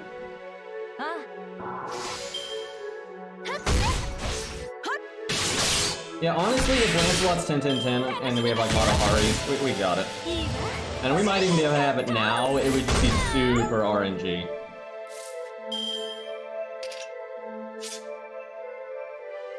This hand kinda sucks because the issue is the deck is gonna shuffle, so I'm not like guaranteed a good hand next turn or anything like that, so this turn is kinda just completely wasted. Mash doesn't do any damage, so there's no point in doing the chain. Well, it'd make more... No, I should have done the chain. The extra attack would make stars, where this doesn't do anything.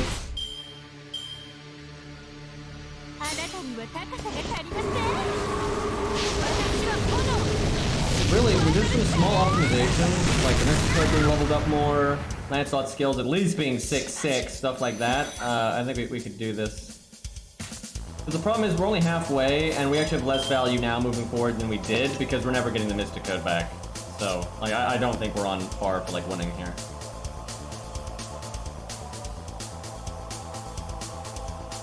I really want Mash to live here. With 3 buffs, she might. I could do the evade, but I'd like to save that if I can. But I really want Mash to live, because then she gets her second skill, and that's another turn where Lancelot is safe.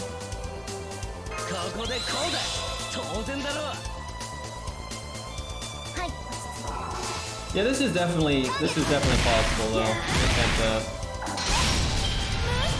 do a little bit of farming. I wish Mash had gotten her NP there.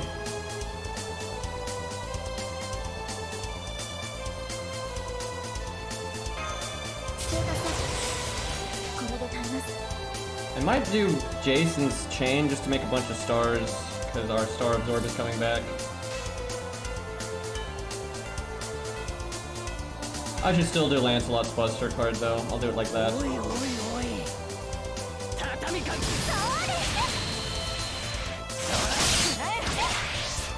Thank goodness Sergeant is not tied to damage. Damn, she didn't attack Lancelot at all. That sucks.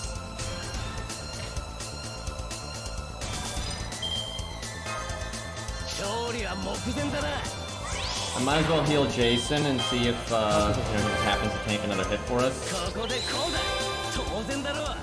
This hand is terrible. God damn it. Honestly, if we got some better deck shuffles, we might have a shot at this, but these deck shuffles have been pretty abysmal.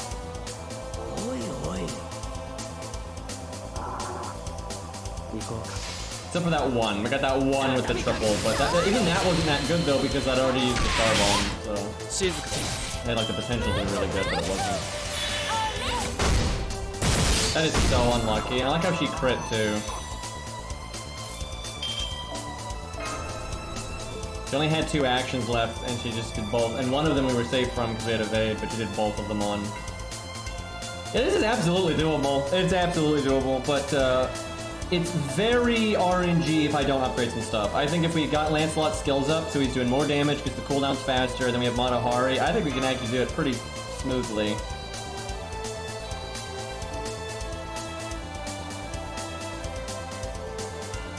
Not much I could change to really improve things, other than like, I mean, maybe even Thin K at the end. If we just need to buy time for Lancelot, or someone that can buff him. We don't really have anyone that can buff him right now, though. Blackbart would be good, though. If I leveled up. Yeah, this is doable. There's all kinds of things I could level that could really help out at the end. I guess there's a Kid Kill. I could kind of do something. The thing is, it is possible for, like, Sanson to do a chunk of damage. So if the boss is, like, almost dead, he can, like, finish it off. But he should probably be a support type unit. No, Atlas is not good.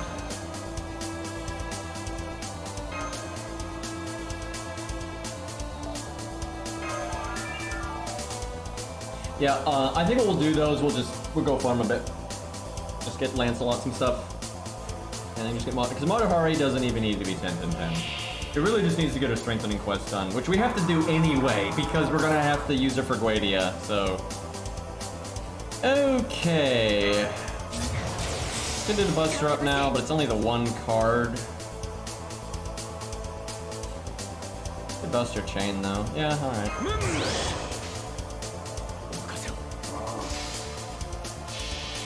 We will do Art Knights, although it is getting kind of late, and I got a hell of a headache, so we'll see.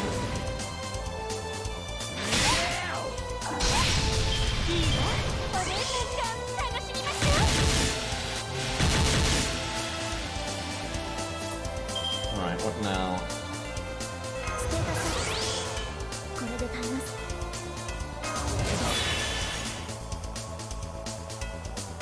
The next hand is 2 Buster cards in it. That really is not the ideal deck shuffle, though. Honestly, this doesn't do enough damage. I actually think we do this, so we just make as many stars as possible. And then if Leo lives, he can MP again with more stars. Also a guaranteed Buster card.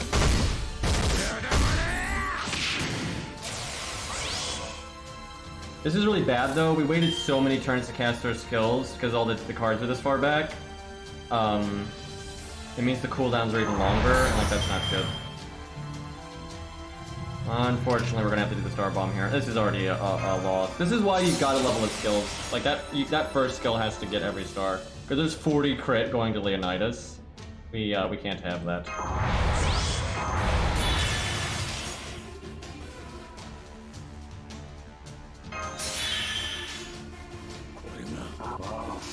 Yeah, and even now he's only got a 70% crit. So yeah, we gotta get that first skill up. And then obviously the 3rd skill for more damage.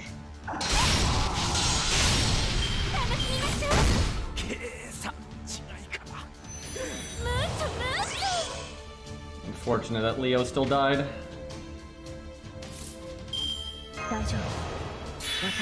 It's an okay shuffle right there, though. Not as good as the previous one, but because Leo NP'd, we actually have crit chance, and we didn't crit. Okay, well. At least we got that one. This is definitely doable, though. Yeah, like Dion just buys you a couple at a time. Leonidas is decent.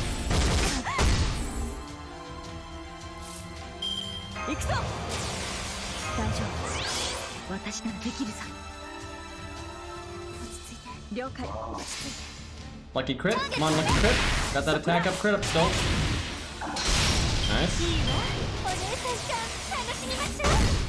Yeah, actually, I think we could beat this right now, but it wouldn't be a very satisfying win in my opinion, because it'd be pretty RNG. I'd rather, you know, take a step back, do a little bit of farming, prepare the team a bit better, and then have a cleaner setup that's more reliable for like a video. I think that would be really good. Yeah, we can do this. Like, we can do this.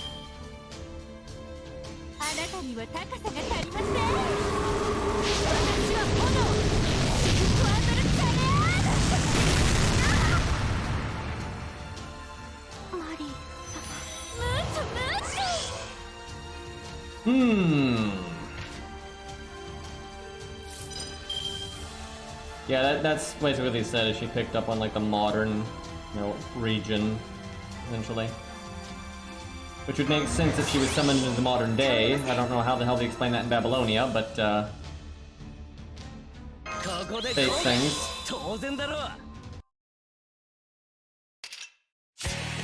Like really, if she was summoned in the modern day, it wouldn't be weird at all. But she's not, so I don't really get it.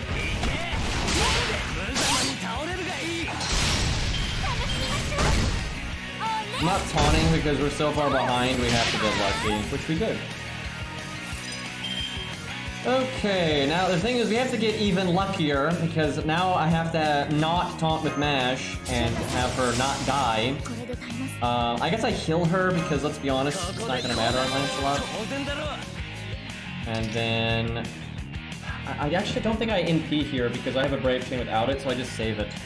Although if I do it now, I get the stars now and I get the attack up now. That's really hard to. Now I'll save it because if it results in a Brave Chain later, it's better. I'll put Quick last. It's very optimistic of me.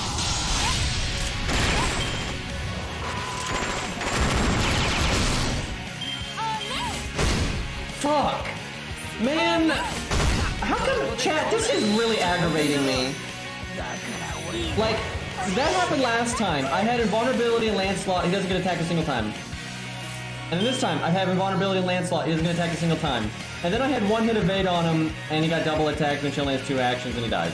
He's just like, what the fuck? I don't know why I'm bothering with that, that's very unlikely to do anything, but okay, again, I don't think I NP.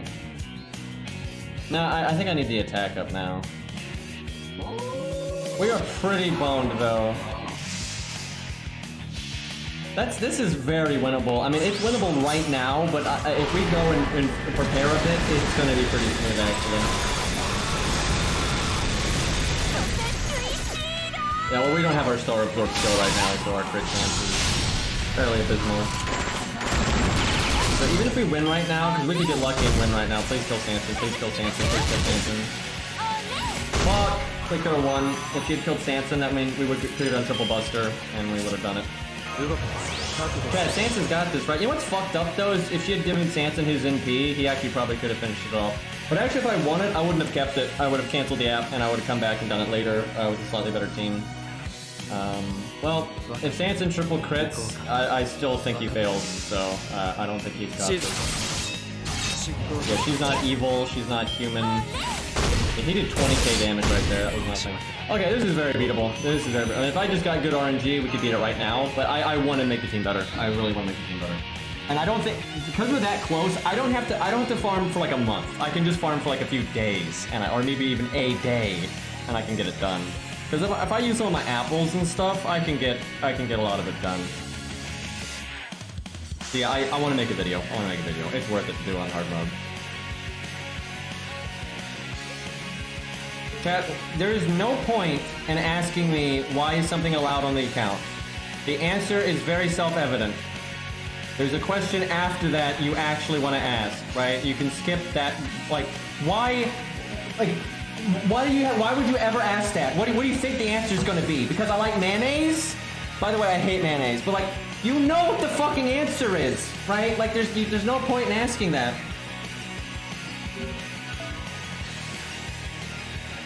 And for really, mayonnaise sucks. I'm just saying, mayonnaise is trash.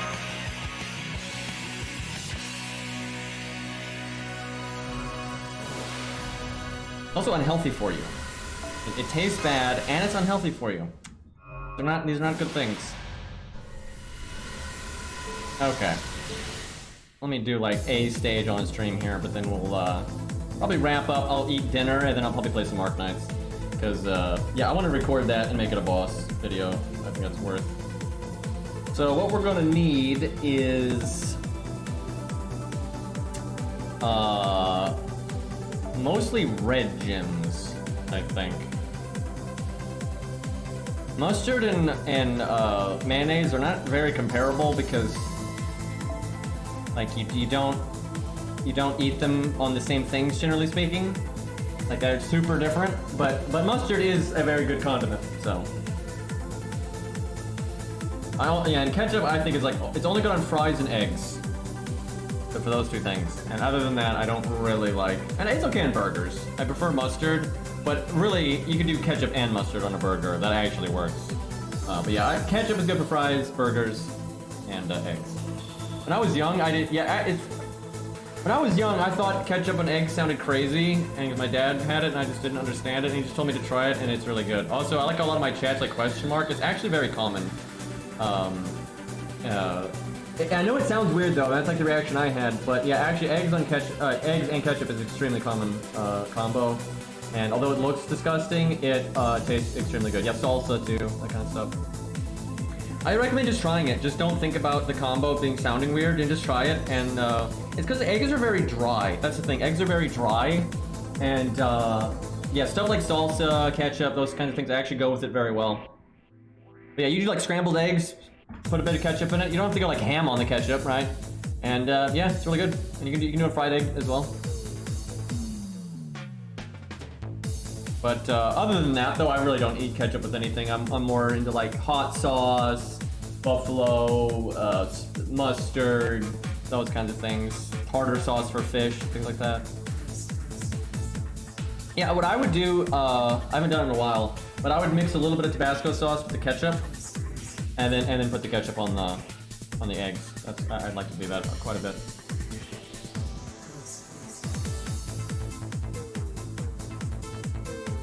Actually, I really wish I had eggs right now. I'm now really in the mood for eggs. Okay, what is the team we want to use for this nonsense? Not anti-divinity, I tell you what. Kid Guild's only NP3, that's kind of unfortunate. Okay, fuck this, I'll do this off stream. This is gonna take forever. I am going to go eat dinner. And I'll probably come back with Art Nights as long as I'm feeling well enough. I think I will, so probably like 20-30 minutes. And then I might not play the co-op account for a few days, just because I do want to get, like, the farming done. Although I might, like, really blitz it tonight and try to get a lot done. And then what I might do is, like, maybe record the video and, like, edit the video and then post it, but not make it live. And then, like, just show the video live on stream first. I think that's a fair way of doing it. That way I don't have to do the boss twice. It seems like... How did I do Gwaine? I don't even remember, because Gwaine got a video... Did I like beat it on stream and then cancel the app, then record it, or did I make the video then show it on stream? I don't know what the hell I did. Because it is kind of awkward when the account you're playing on stream you also need to make a video for. I don't really have a smooth way of doing that. But yeah, what I'll probably do is farm a bit, get stronger, beat the fight, record it, and then show the video on stream first. I think that's the way to go. But yeah, does anyone remember what I did for Gwaine? Because I don't remember at all. I just know I have a video for it. But does anybody have a clue? Did I show it on stream or something?